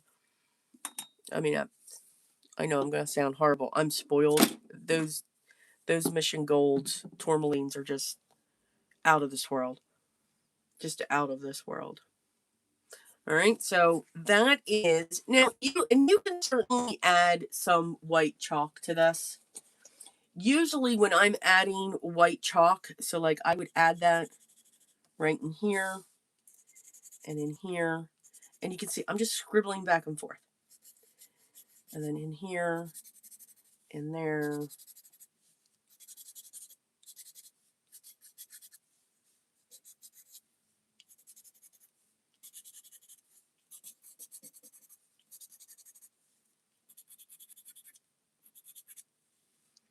And you can see I'm not doing anything with it yet. I'm going to go to the top part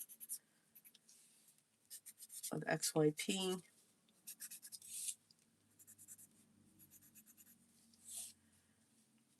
And then I'm just going to go right down the center there. And then we'll come up here. Just a little bit there. We can put the white and the little orbs that we squeezed in.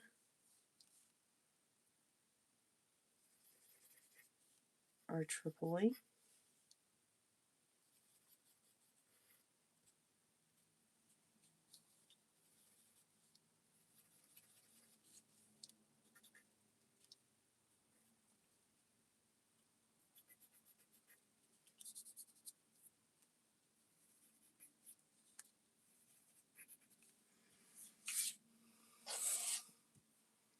The white will always just pop it right out. Now, sometimes I'll blend it out, sometimes I won't.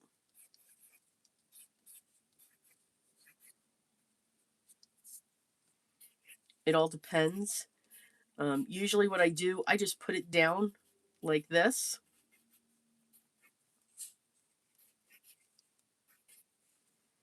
And I'm really wearing it down. It's very soft. It's awesome. It is absolutely awesome. Oh, I like that. Oh, yeah. Okay. Like that. I'll put some there. Well, this I think I'm going to have come up just a little bit more. I really kind of like that.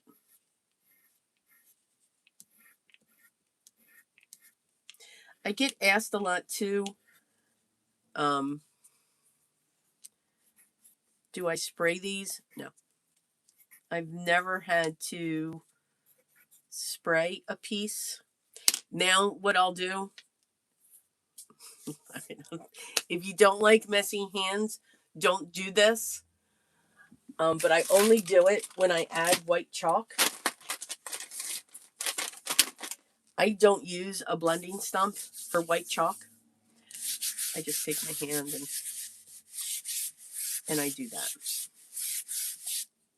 So you'll get that. But the beauty of it is it just wipes right off. It just wipes right off.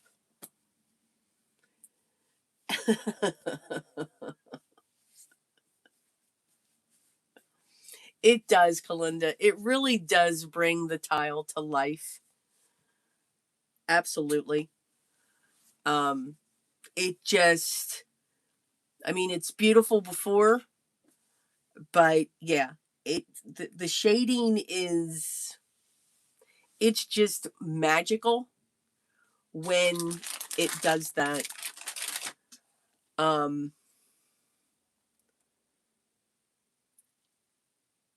But no, can't do chalk hands. I'm sorry. Yeah, it's, I only do it when I put white down. No other color. No other color. I don't do it for the graphite. I don't do it for the colored chalks. I only do it when I put white down.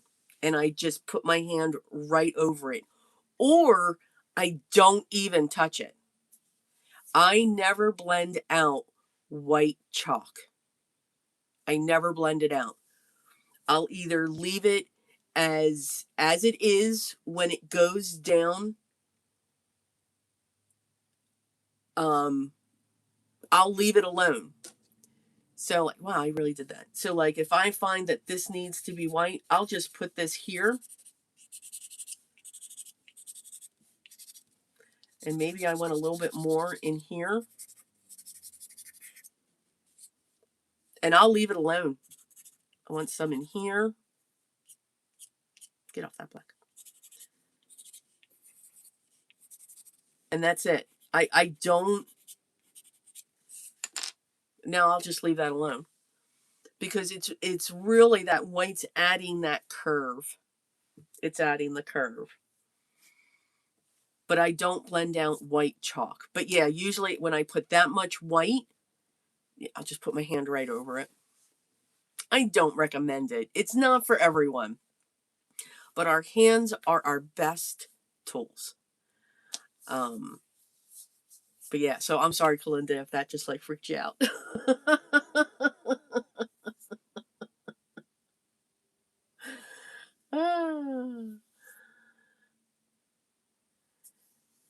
um, but I get it. I mean, we always will do what, how we work and how we want to work. When it comes to that. Now remember, we put our chop. Where's my pen? Here we go. So I always find a spot that I can sneak it in because I find I'm hiding it. So I'm going to tuck it in here. I've changed my chop.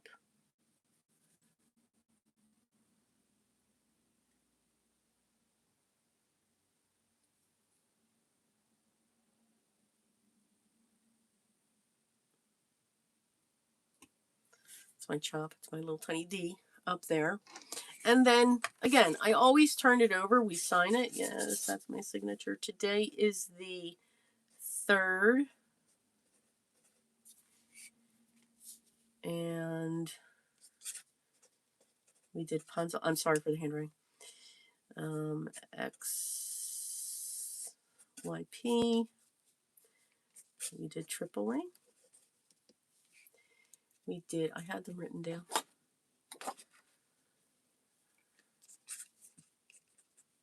We did poke root and leaf.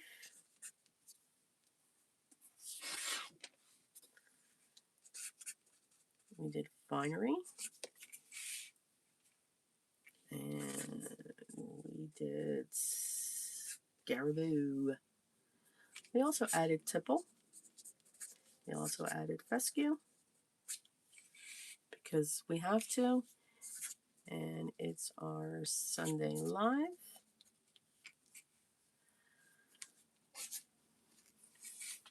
So that's like a journal. I journal on the back to tell us, okay, this is what we did. And I think I got everything. Yeah. You can even put, what type of watercolor you have and all of that fun stuff. All of that fun stuff. Okay.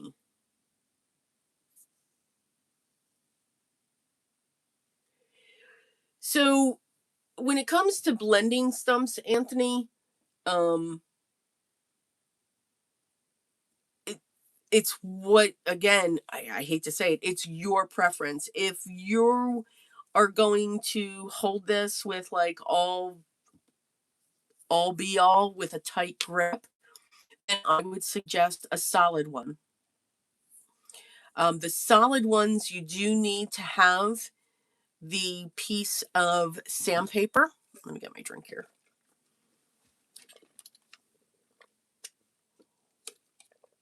And I'm looking for that piece that I have, which of course I cannot find now. It's usually just a very fine grit sandpaper. They do sell them. They're on pieces of wood and you can tear off the pieces. So for the solid ones, you will need to have one of those when it gets worn down and all of that fun stuff. Yes, like a paint stir. That's exactly what it looks like. It looks like a little paint stir. And I know I had problems finding it last time, and I found it, and now I can.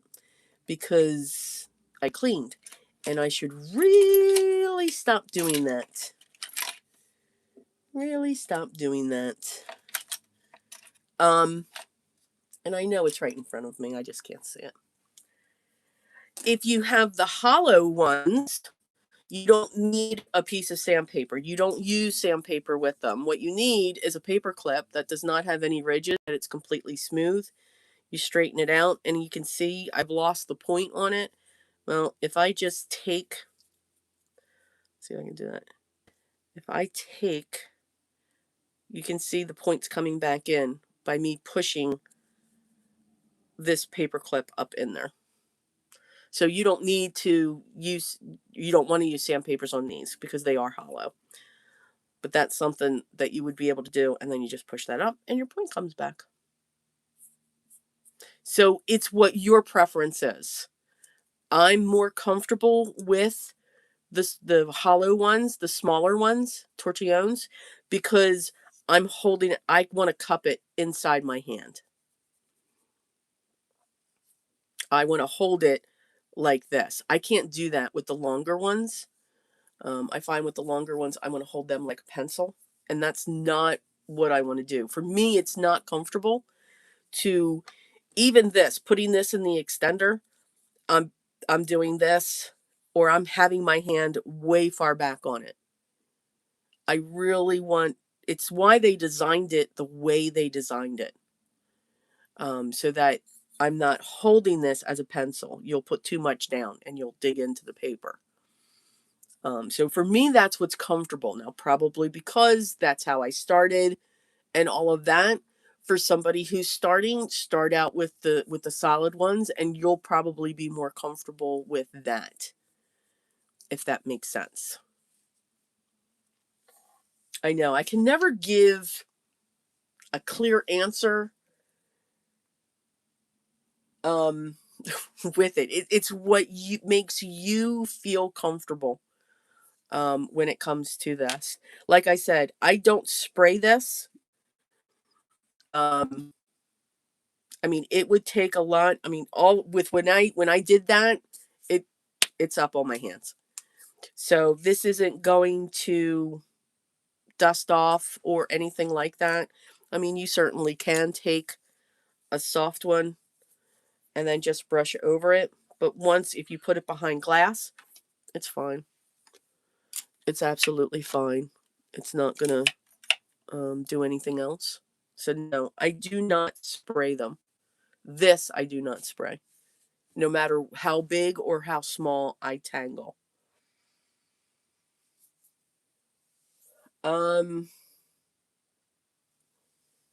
Let's see. Yeah, so Gwen, to answer your question, I do have them. Yeah, I just haven't pulled them out yet. I will be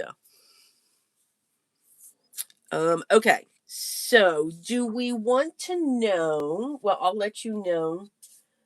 So there is a challenge going on in the membership. But this is what we did for mental health here. I really like that. I think it's really cool.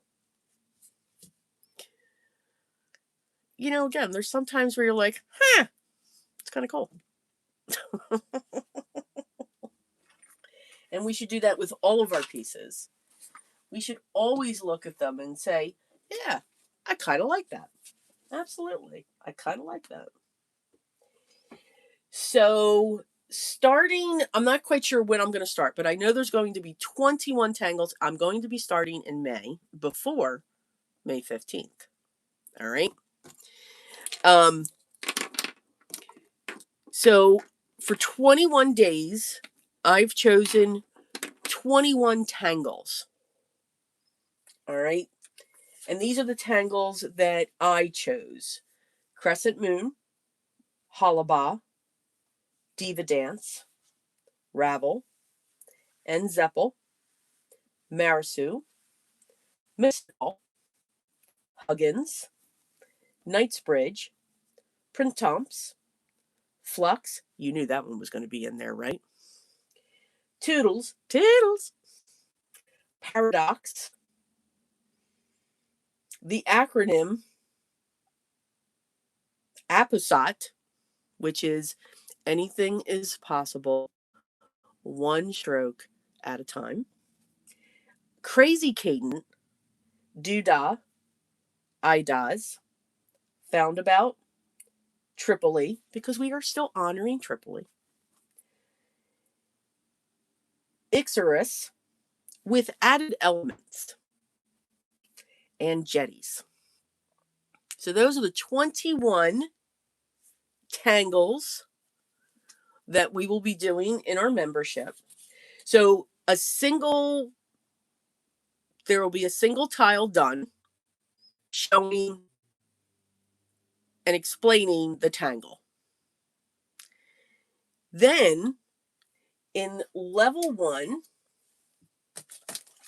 our first tier, I'm going to be using the Toned Blue Mixed Media by Strathmore.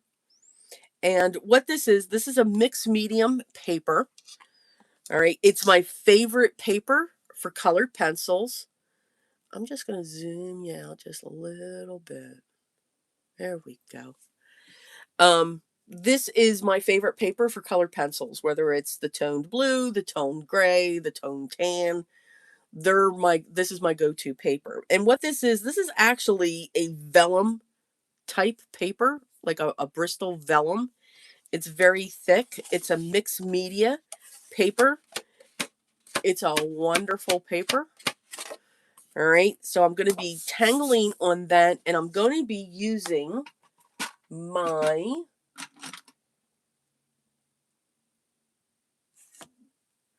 blue PN. Yes. My navy blue, dark blue, deep blue, whatever they call this. Deep blue PN. All right. And then I'll be using the white chalks and probably a deep blue chalk pastel with that. And each one is going to be done as if it's a postage stamp. So we're going to have the tangle and we're going to make it look like a postage stamp. So that's in level 1. And then in tier 2, and this video will be coming out how I created these. So I created 2 different versions because I'm not quite sure which ones I'm going to use. So these are 9x12 Canson XL watercolor sheets. All right, and watercolors. These are not granulating. These are Mission Gold watercolors that I used. So I did one deep and I did one bright. And then with graphite, there's circles that are embedded here. So we created our string. So we're going to add the 21 tangles going throughout this all over the place. Very similar to what we just did here, but just a little bit different. So a different way to do it. So that's how we'll be doing the mental health challenge in there. But this was our mental health challenge for here. So those are the things. So basically you're going to see, like if you're in tier 2, you're going to see 3 videos. You're going to see how the tangle comes together. And then when I do the postage stamp, I'm not going to speak. Sometimes people tangle better if somebody doesn't speak. My husband agrees with the part, don't speak. Sometimes. I'm not quite sure if I'm going to speak during the level 2 version or if I'm just going to go to tangling, because we'll have the instruction in the first video on how the tangle works. That postage stamp,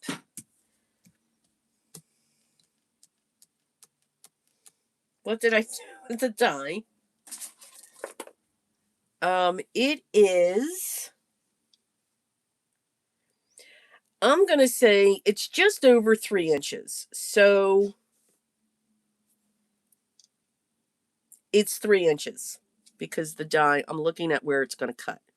So it's 3 inches by,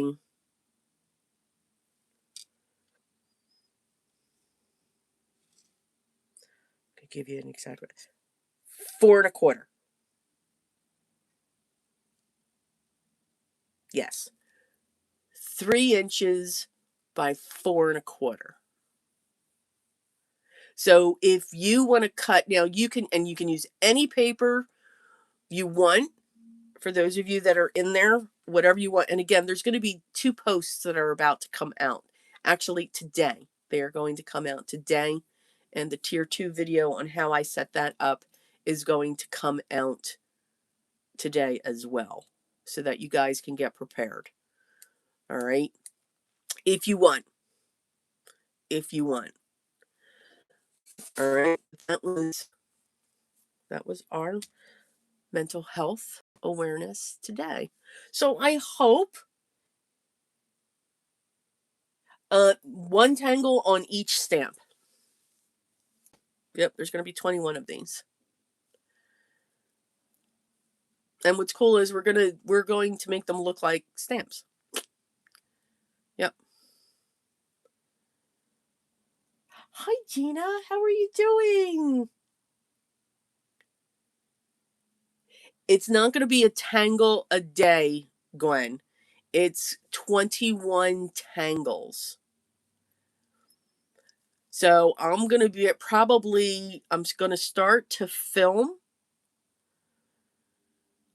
today and next weekend. So I believe I'm going to start posting them on the 10th or shortly after. So I may kind of roll into June. But it's only 21 tangles. This is not going to be a 31-day challenge. All right, so for those of you that might be curious, we do 4 challenges, 4 deep dive challenges for Zentangle in the community, in the membership. We have the fragments in January. We have the Inktober in October. We have the mental health awareness for here. And I have already decided and figured out what the Tangle challenge is going to be in the summer. And it's going to be, I haven't come up with a name yet, but it's tangles going from one to each other. They're going to merge in together. It's very similar to the Zentangle project pack that they just launched, Project Pack 29. How you just go from one tangle to another with each stroke. Yep, that's going to be what I'm calling the summer. This is the spring for mental health. So we actually have a winter, spring, summer, fall challenge in there. And they'll run either for 31 days straight, or like this one's 21 days. And then the other challenge could be, 20 tangles or 21 tangles. And then the other one could be like 15 tangles, as depending upon what it's focusing on.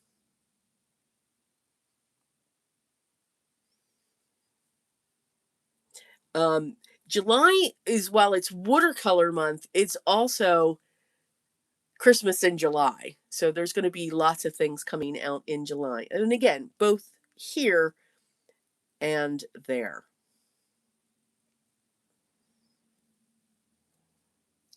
Okay.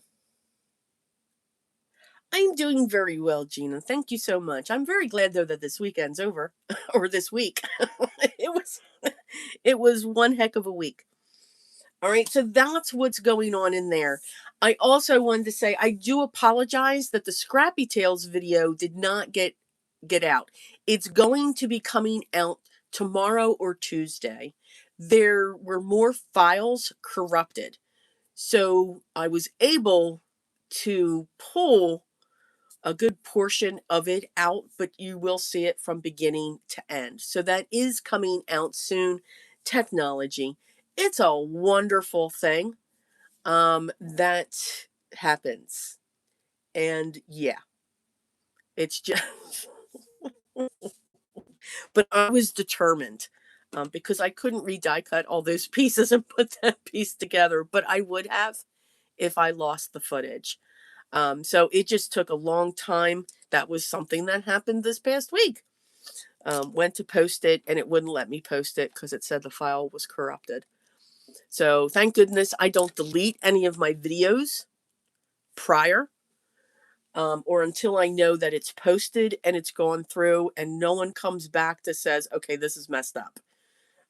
Something's definitely wrong here because I wait for that when it comes to when I post my videos.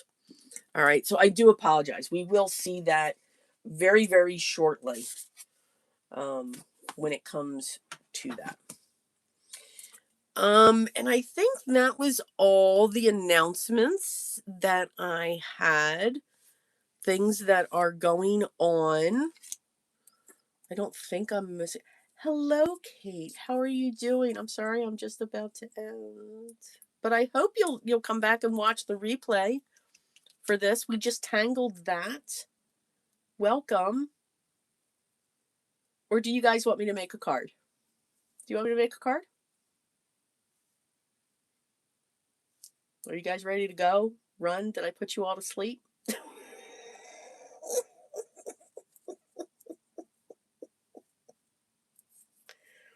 We can play with our watercolors if you want.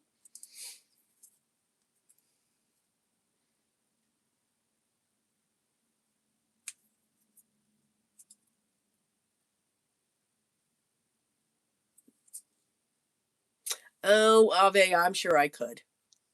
I'm sure I could put somebody to sleep.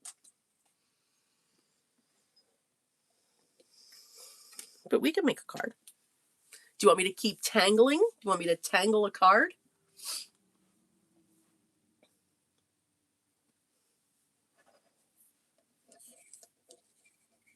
I mean, we could do that. Okay.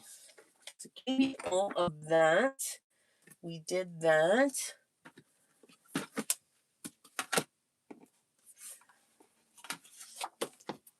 Tell you what, let's grab a piece of this.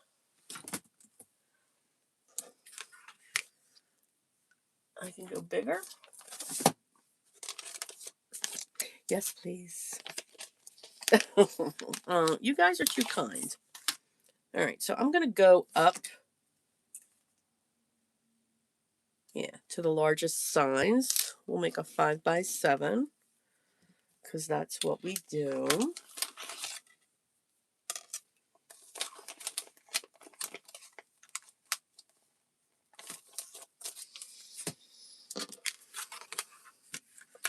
And we'll see what this looks like.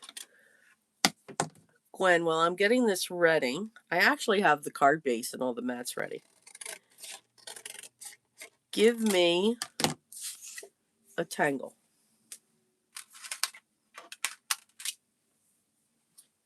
From Zentangle Inc.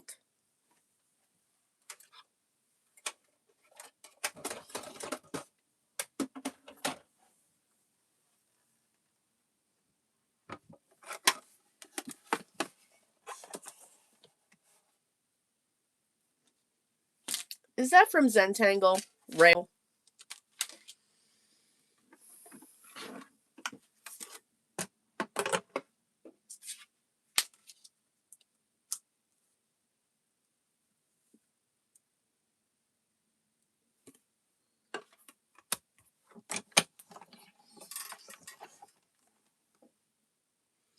Oh. Were you trying to type trickle and it came out rail? Because that's funny if that's the case.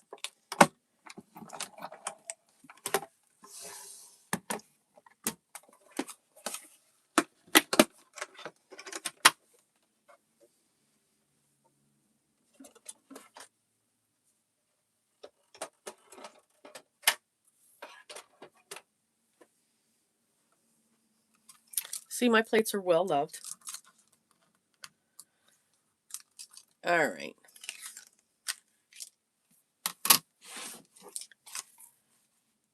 Getting close to having to replace this.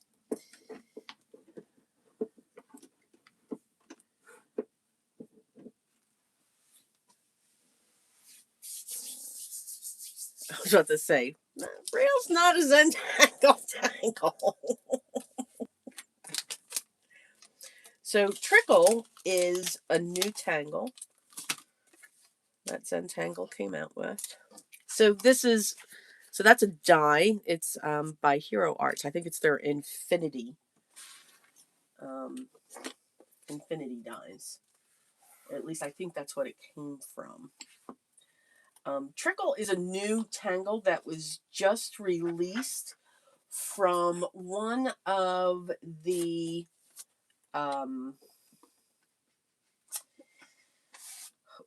conferences, I think, that was held in like Europe, I want to say.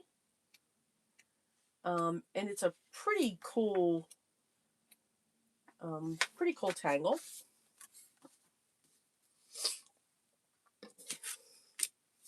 So I'm going to use what I'll be using in tier 1.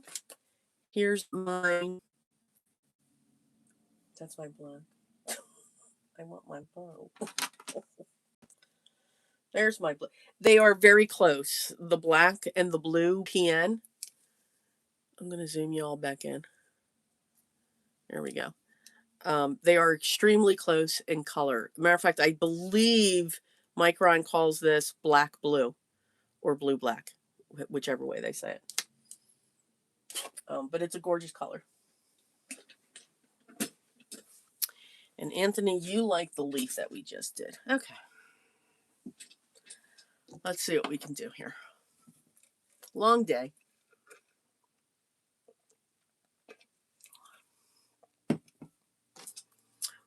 Well, it's recent release. Gwen, don't. All right.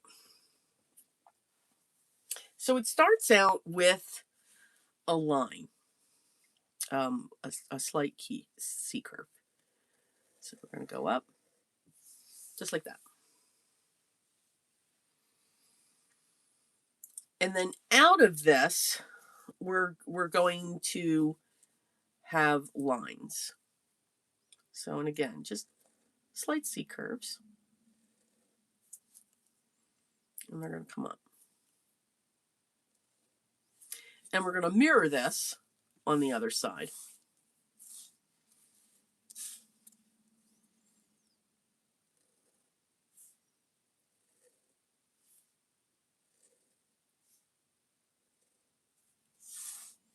Just like that.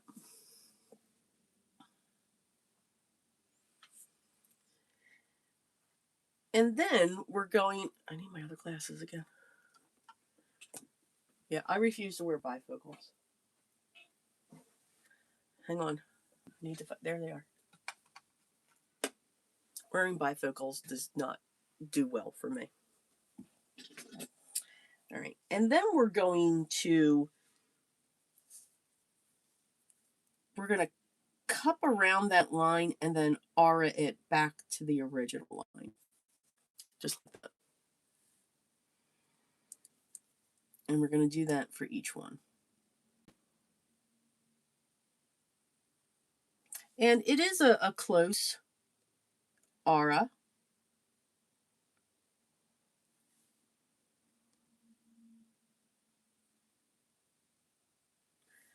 And again, we're going to aura that on the other side.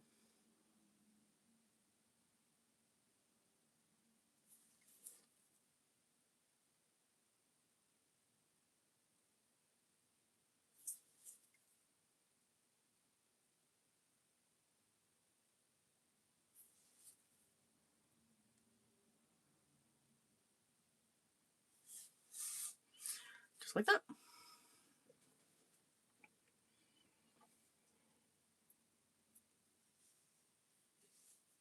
From the bottom, we start at the bottom. So this one's just a little bit different than the rest of them. And then the top one will be a little bit different. So just a little bit in, We're going to do a C curve down to the bottom. Now you can go off to the edge here if you want. I mean, whatever you want to do. And then when you come up to the next level, you're going to do the same thing, but you're going to come down like in the middle of that line there. And again, it's just a C curve that's going to come down. And then just like before, well, with the top, I like to come out from the middle up to the top instead of coming down. I don't know why. So same thing. I'm going to come out from the center and up to the top. And then we're going to do the same thing that we just did. So I'm going to come down to the bottom, come down to the middle, come down to the middle, come down to the middle. Looking cool, right? This one is a lot of fun. I really do like this one. So now we've got these little tiny hooks that are kind of floating around there just a little bit. So from the bottom line, we're going to come up to the center of this line. So from here to there.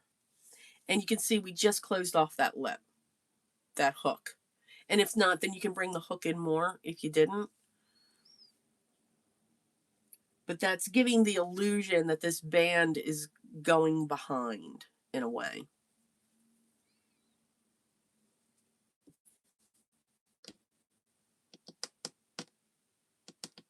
All right, but you just have these things, and you can make it as you know, small or as large as what you want it. Just like that. And then for the top one, we do the same thing. Except we just come short from the top. Just like that.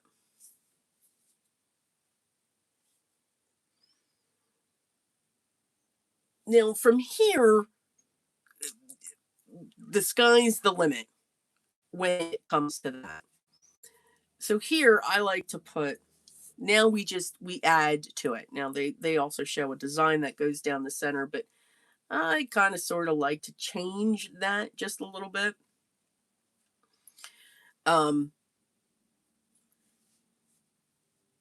So like here, I'm going to add a fescue because I can't help myself. And then I'll add one here.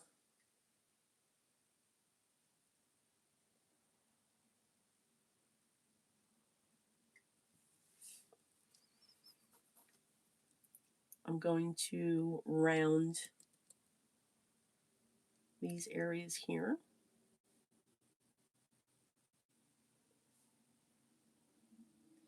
Because that just helps to give more shadow to your piece.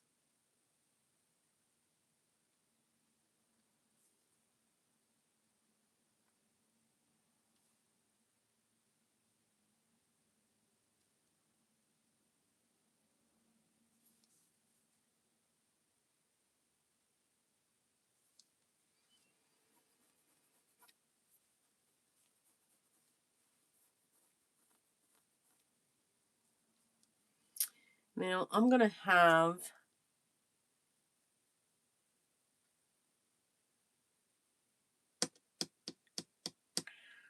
something I want to do. I don't know if I can do it.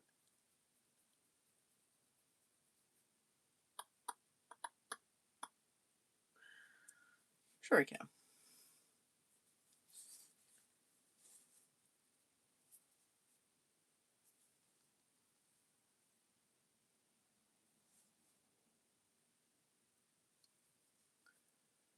I gotta think. Give me a second, guys. I gotta think.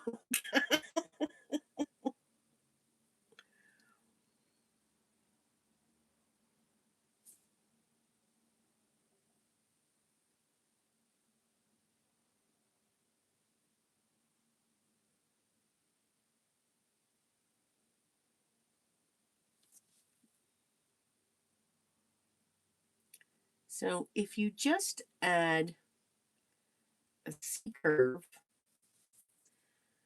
all right, and then if you ink it in and then bring it down, or an orb, which is what I'm turning this into, it looks like a piece is coming from into it. And then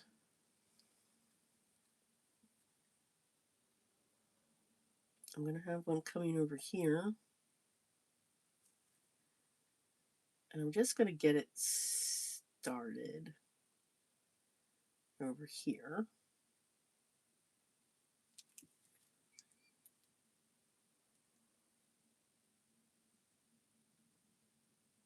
And then again, you got to ink it in.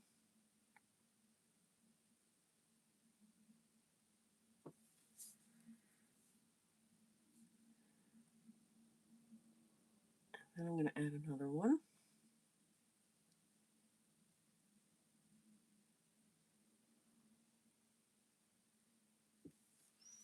So see how it looks like it's intertwining?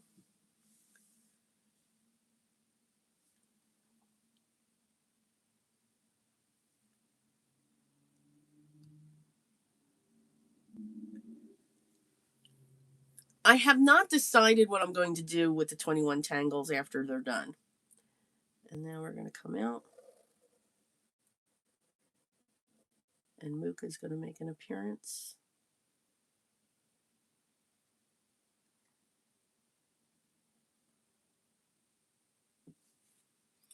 So now it looks like Mooka's come out and it's traveled through it.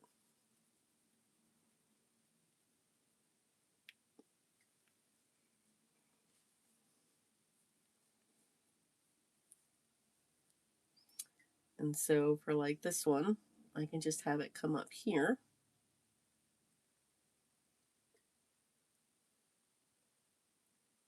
And we have a circle.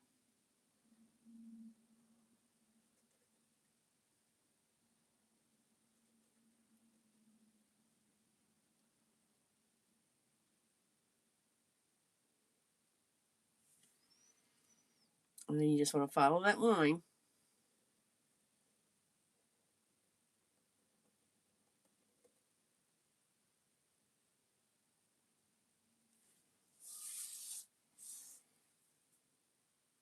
And remember, if your hand gets uncomfortable, we do not do yoga.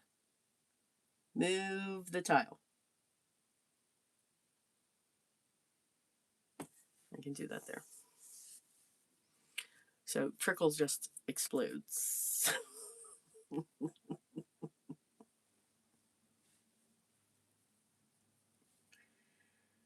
And then Trickle could also have Flux, because you knew Flux was coming into this. Hadn't done Flux yet.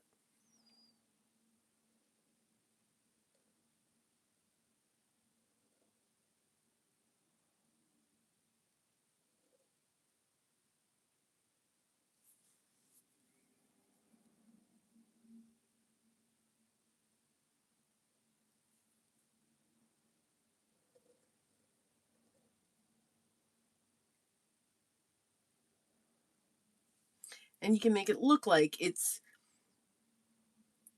its own entity in a way. It's doing its own thing. Like each of these things can have their own tangle because they're reticulous. It's a space in which we can tangle.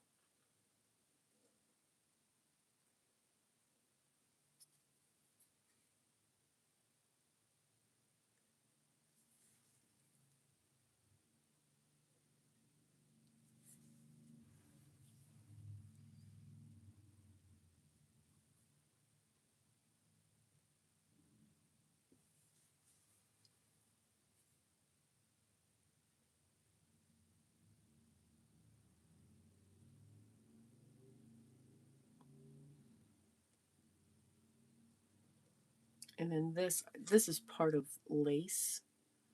And I forget who came up with that one. That is not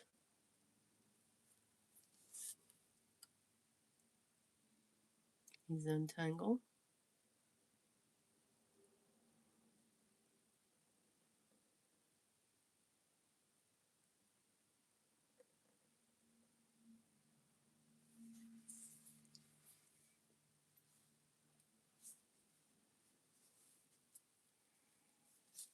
And then on this one, we can just simply add lines.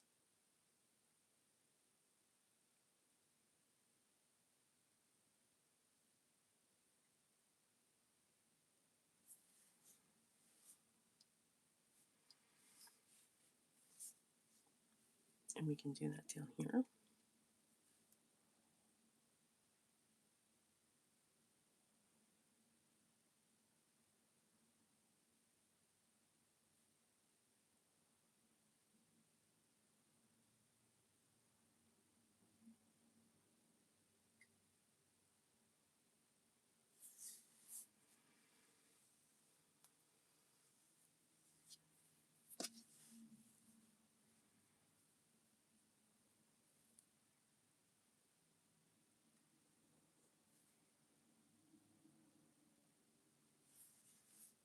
We can add weight to our fescue.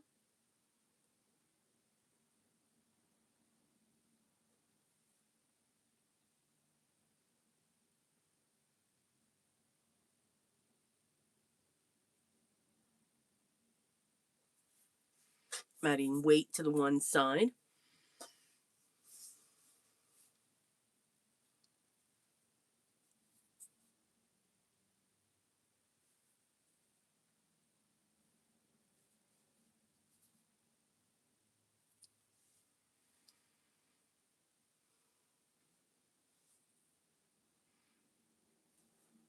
I think I'm good right there.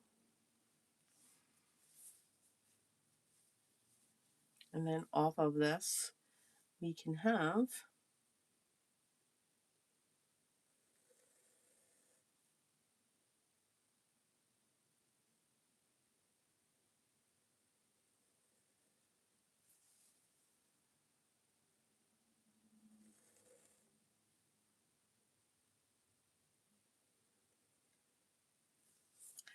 Finery.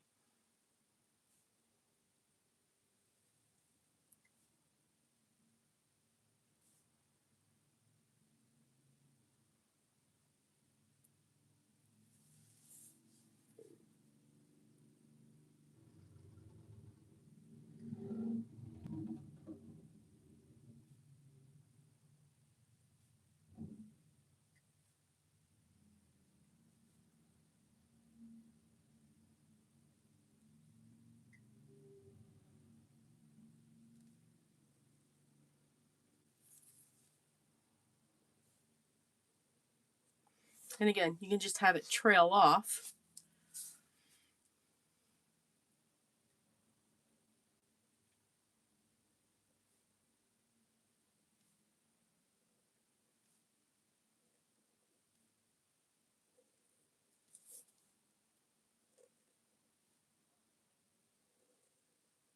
Because fescue is a solid piece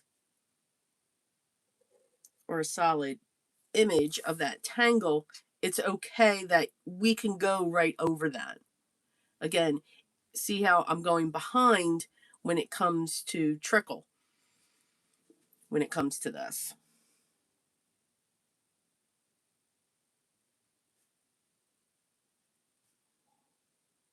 I'm going to change up the centers, still do the wiggly. It's a technical term. But I'm kind of making it more solid, just weighting it at the bottom.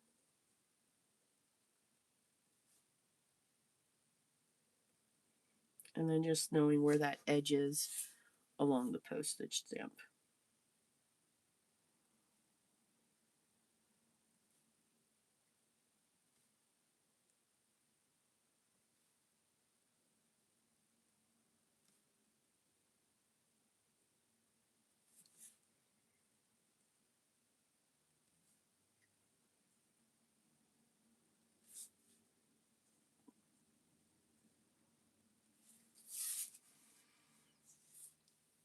And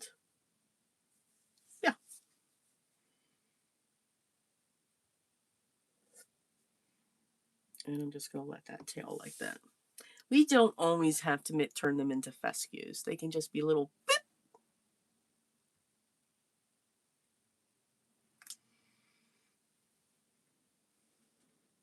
Yeah, I can put Finery into a stamp set. I think this would be too much for a stamp set. Two.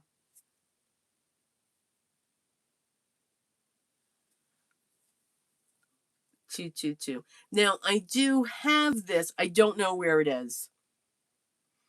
Again, I'm always trying to come up with ideas. There is a version of this that I did. It kind of reminds me of Alice in Wonderland. Just saying. And then on this side, because I gotta have something up here.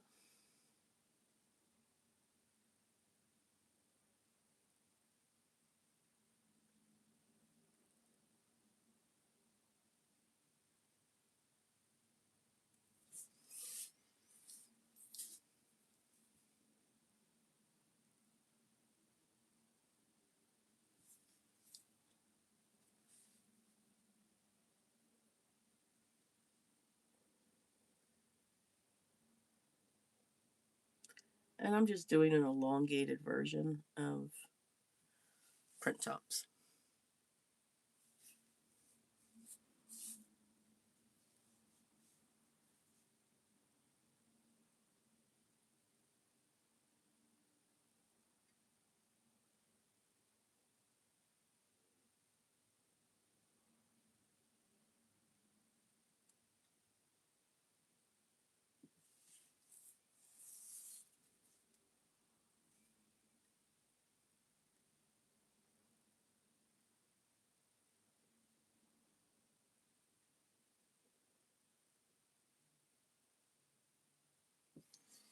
I'm giving it some stems.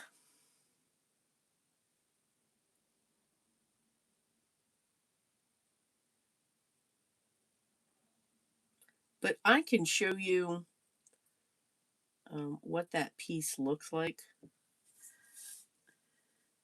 I'm just gonna let that like that. I just think it's a little too busy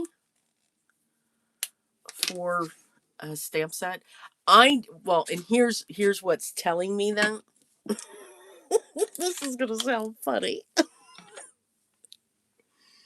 So I absolutely love it. So I'm going to sharpen my white chalk here because we're gonna need the white chalk. I absolutely would love it. But I'm finding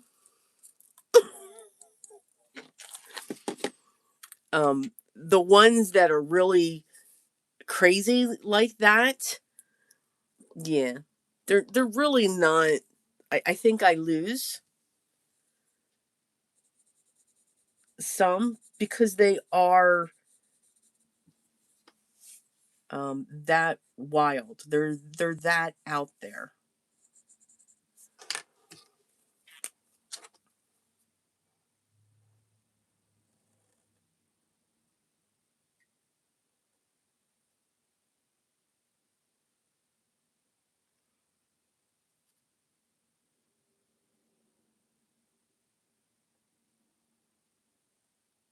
So I'm just going to make this just a little bit more prominent because I literally went right along the line of it. So we're just going to add a little bit to this.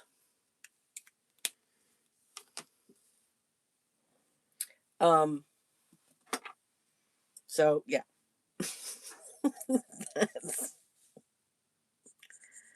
All right, I'm going to add my graphite here, and I'm also going to add it along here.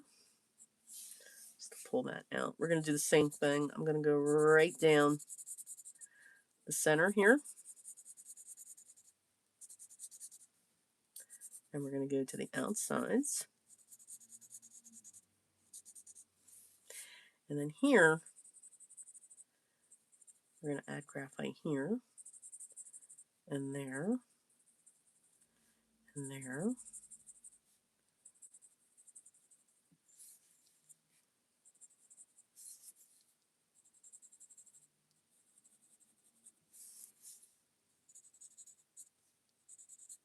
and then up through here.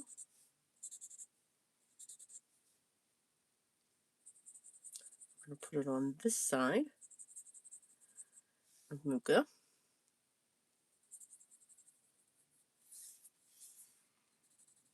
And I'm going to put it towards the bottom of these stems. And we're going to blend this out and see what we got.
So we got that.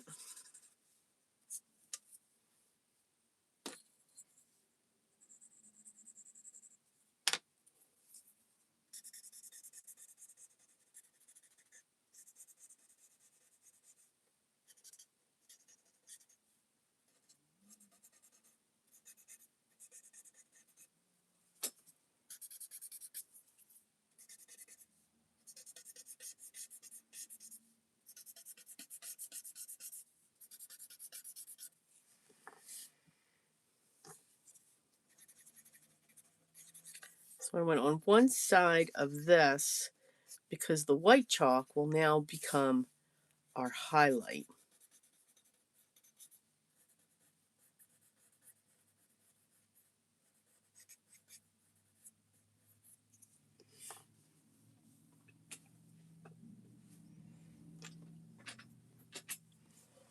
So we're gonna, and I take it to the side.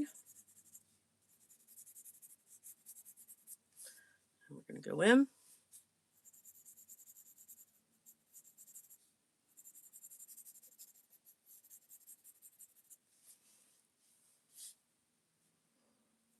And then I'm gonna go right in while I have this sharp point. I'm gonna go right in that band. And I'm not coloring in the band. I'm being sketchy with it. All right, that's a horrible word. So I'm not hitting it in a solid manner. How's that? Okay, that sounds better for me. And then we're going to come on top of the flux. And we're also going to hit the curves of these bands.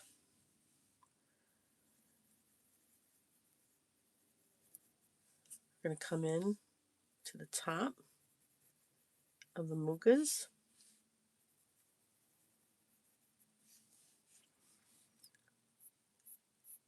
And then again, just going on the lines in between of the print tops on the outside.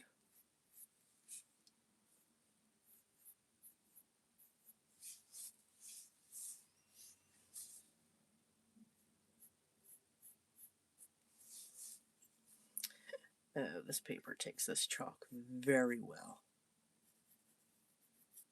Very, very well.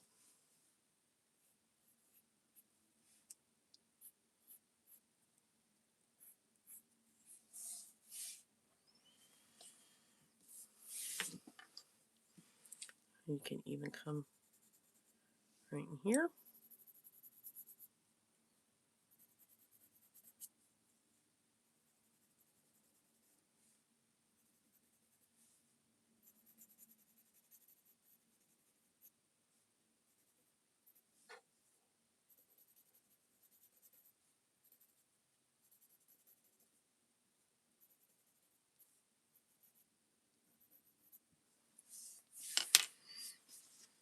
Oh, yeah. All right, look away.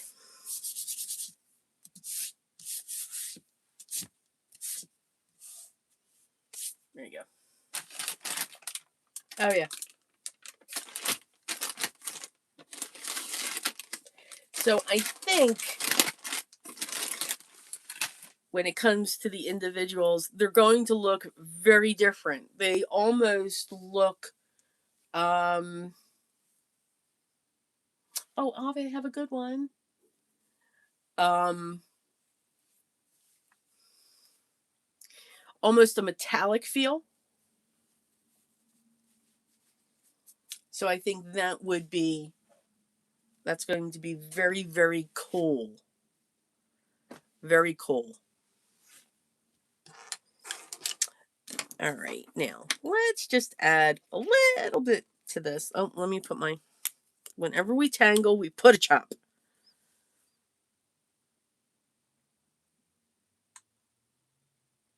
Now, since we're putting this into a card,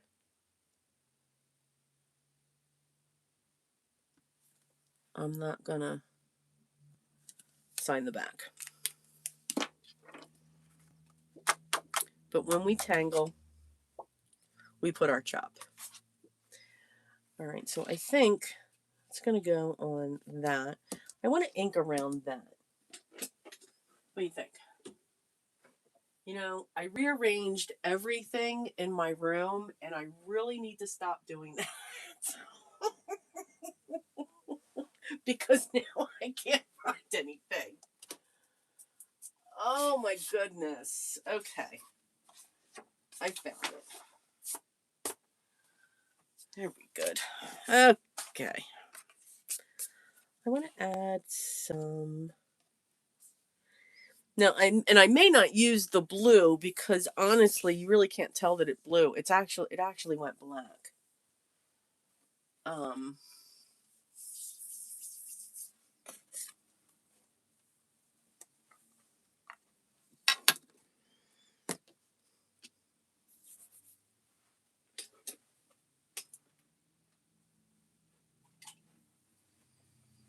let's ink around the edges.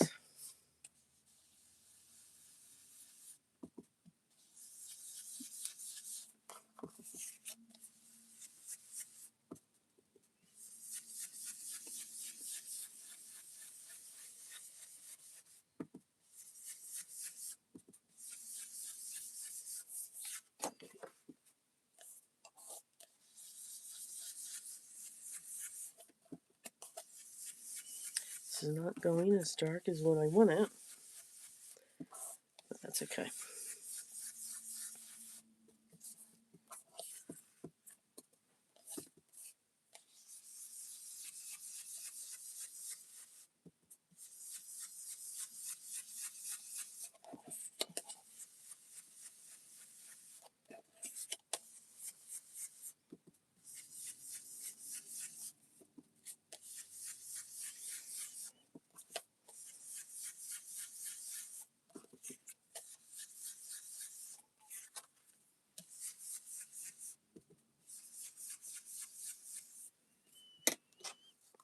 All right, we got that.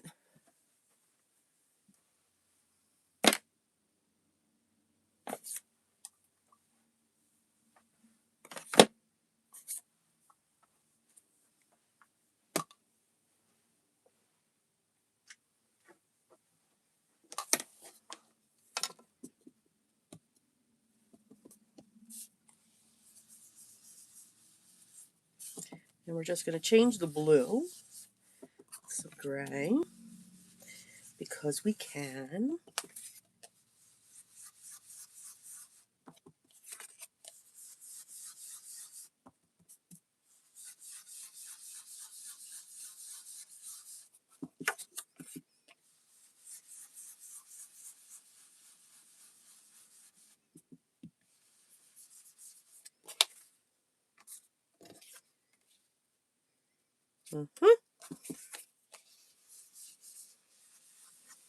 So even though the paper's a blue toned, a blue tone, it's warm. It's got a gray to it. So that's why I added the gray.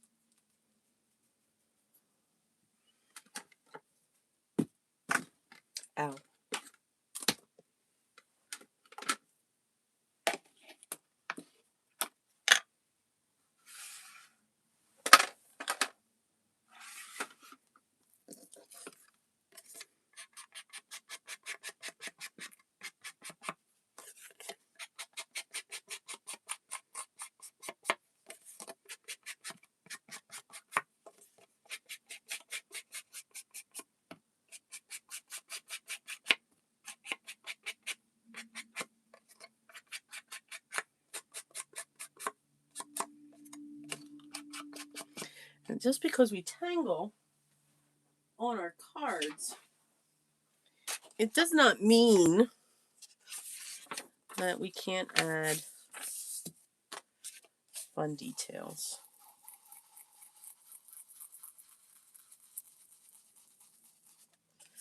Like we do in card making.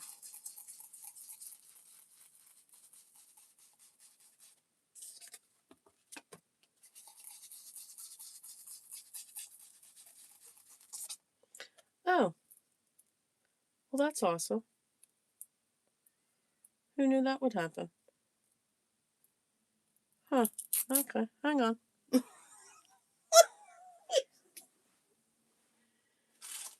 Only me.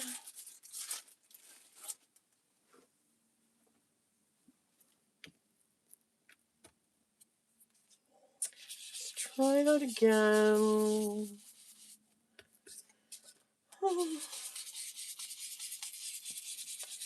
The frustrations of card making, it's real.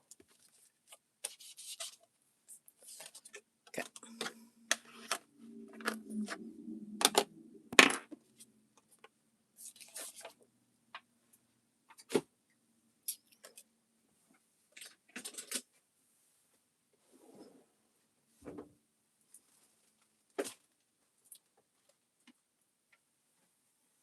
Mm-hmm.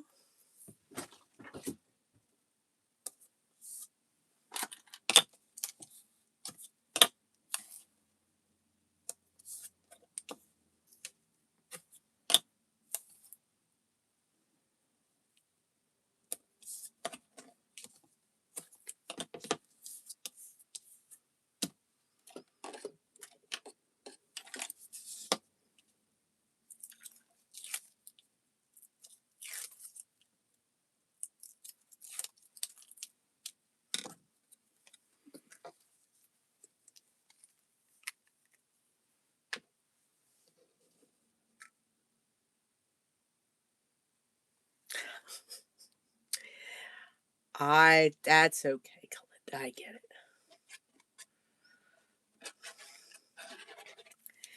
it. It's not. Some of the things I do, they're not for the faint of heart.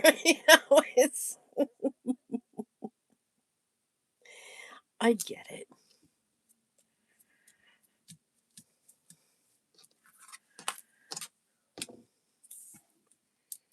And I don't know where I picked it up when it comes to the white chalk. And there is no, and I hate saying it this way, but there is no white chalk like the General's white chalk. I'm currently working on a piece,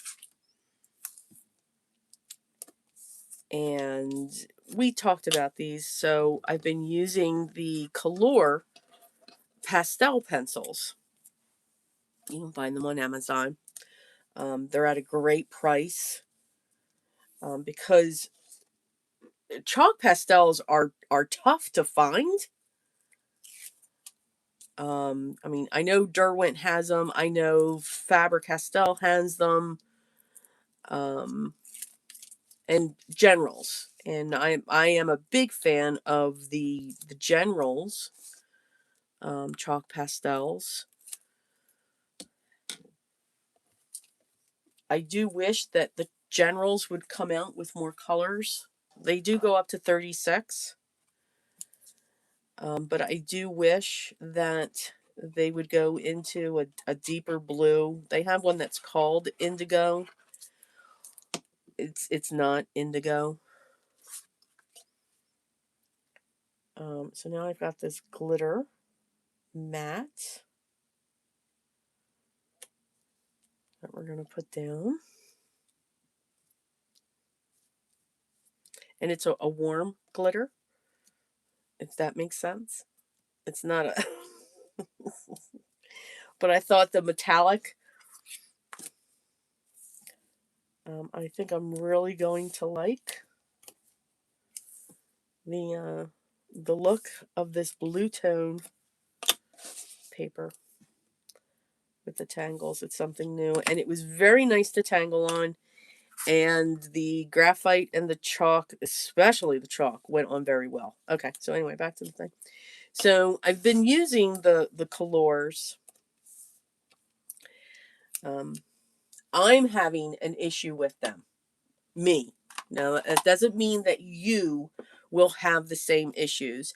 It's no different. A lot of people have expressed issues with the new Prismacolor colored pencils.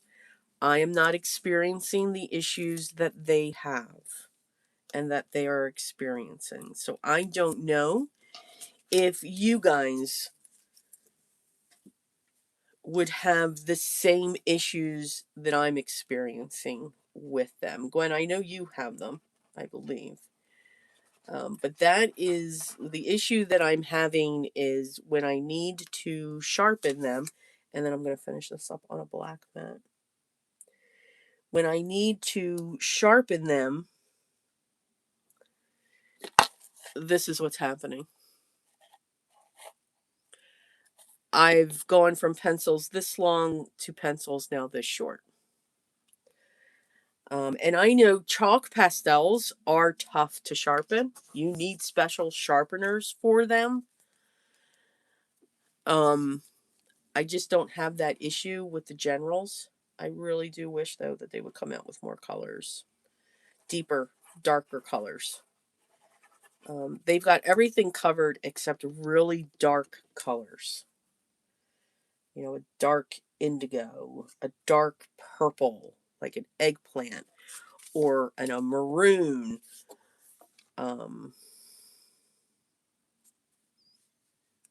So I'm kind of at a loss. I'm even experiencing it with some of the individual Derwents that I've purchased. Yep.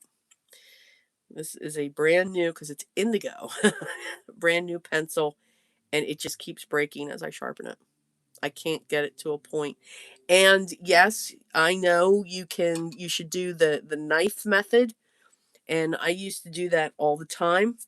I'm done doing that. I'm a klutz. I mean, I'm just going to put that right out there. I am truly, truly a klutz. I'm not in the mood to have stitches. I don't have time to have stitches. I just don't have that time.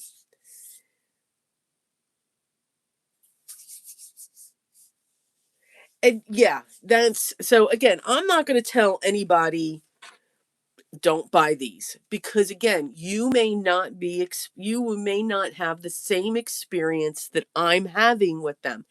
Am I experiencing that issue? I'm going to zoom you back out.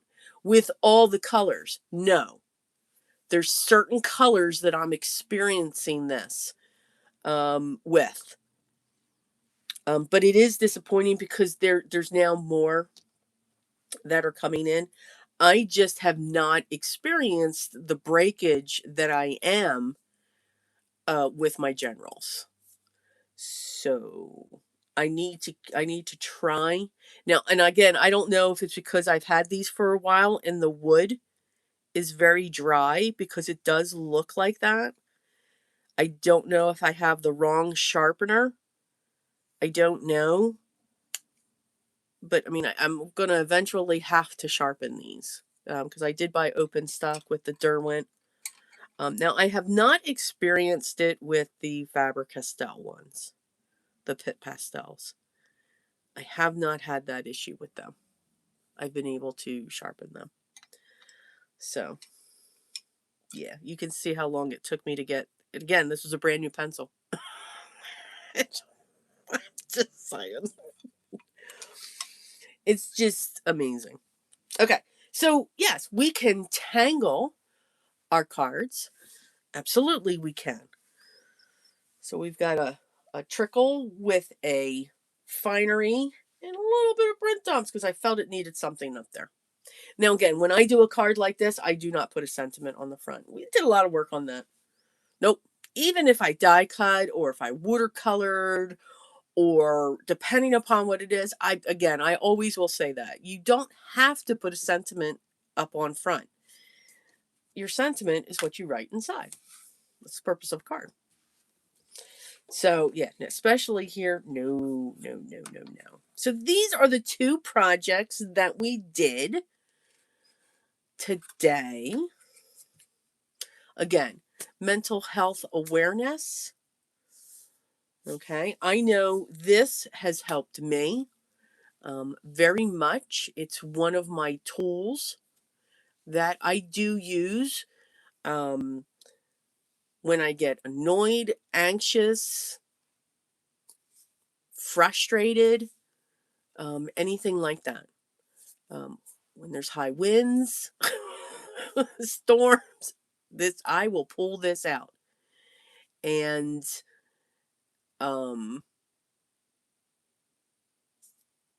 and work through that. It has helped me when it comes to this.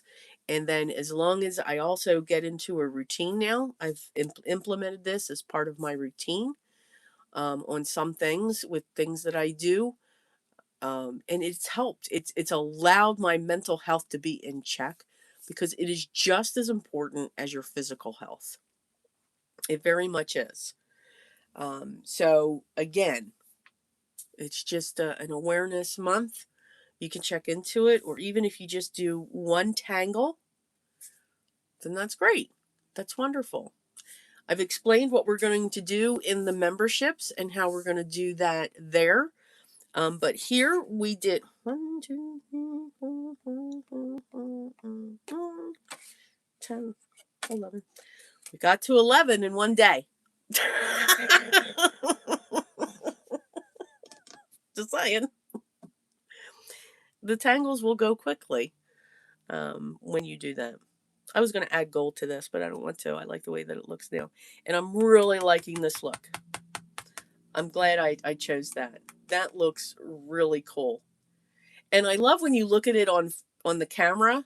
Like I have my iPad set off to the side. These things are just really popping right off. So yeah, I'm very, very pleased with them. Well, that's good. Yeah, no, you don't have to add a sentiment. We put a lot of no, Kalinda, we put a lot of work to the front.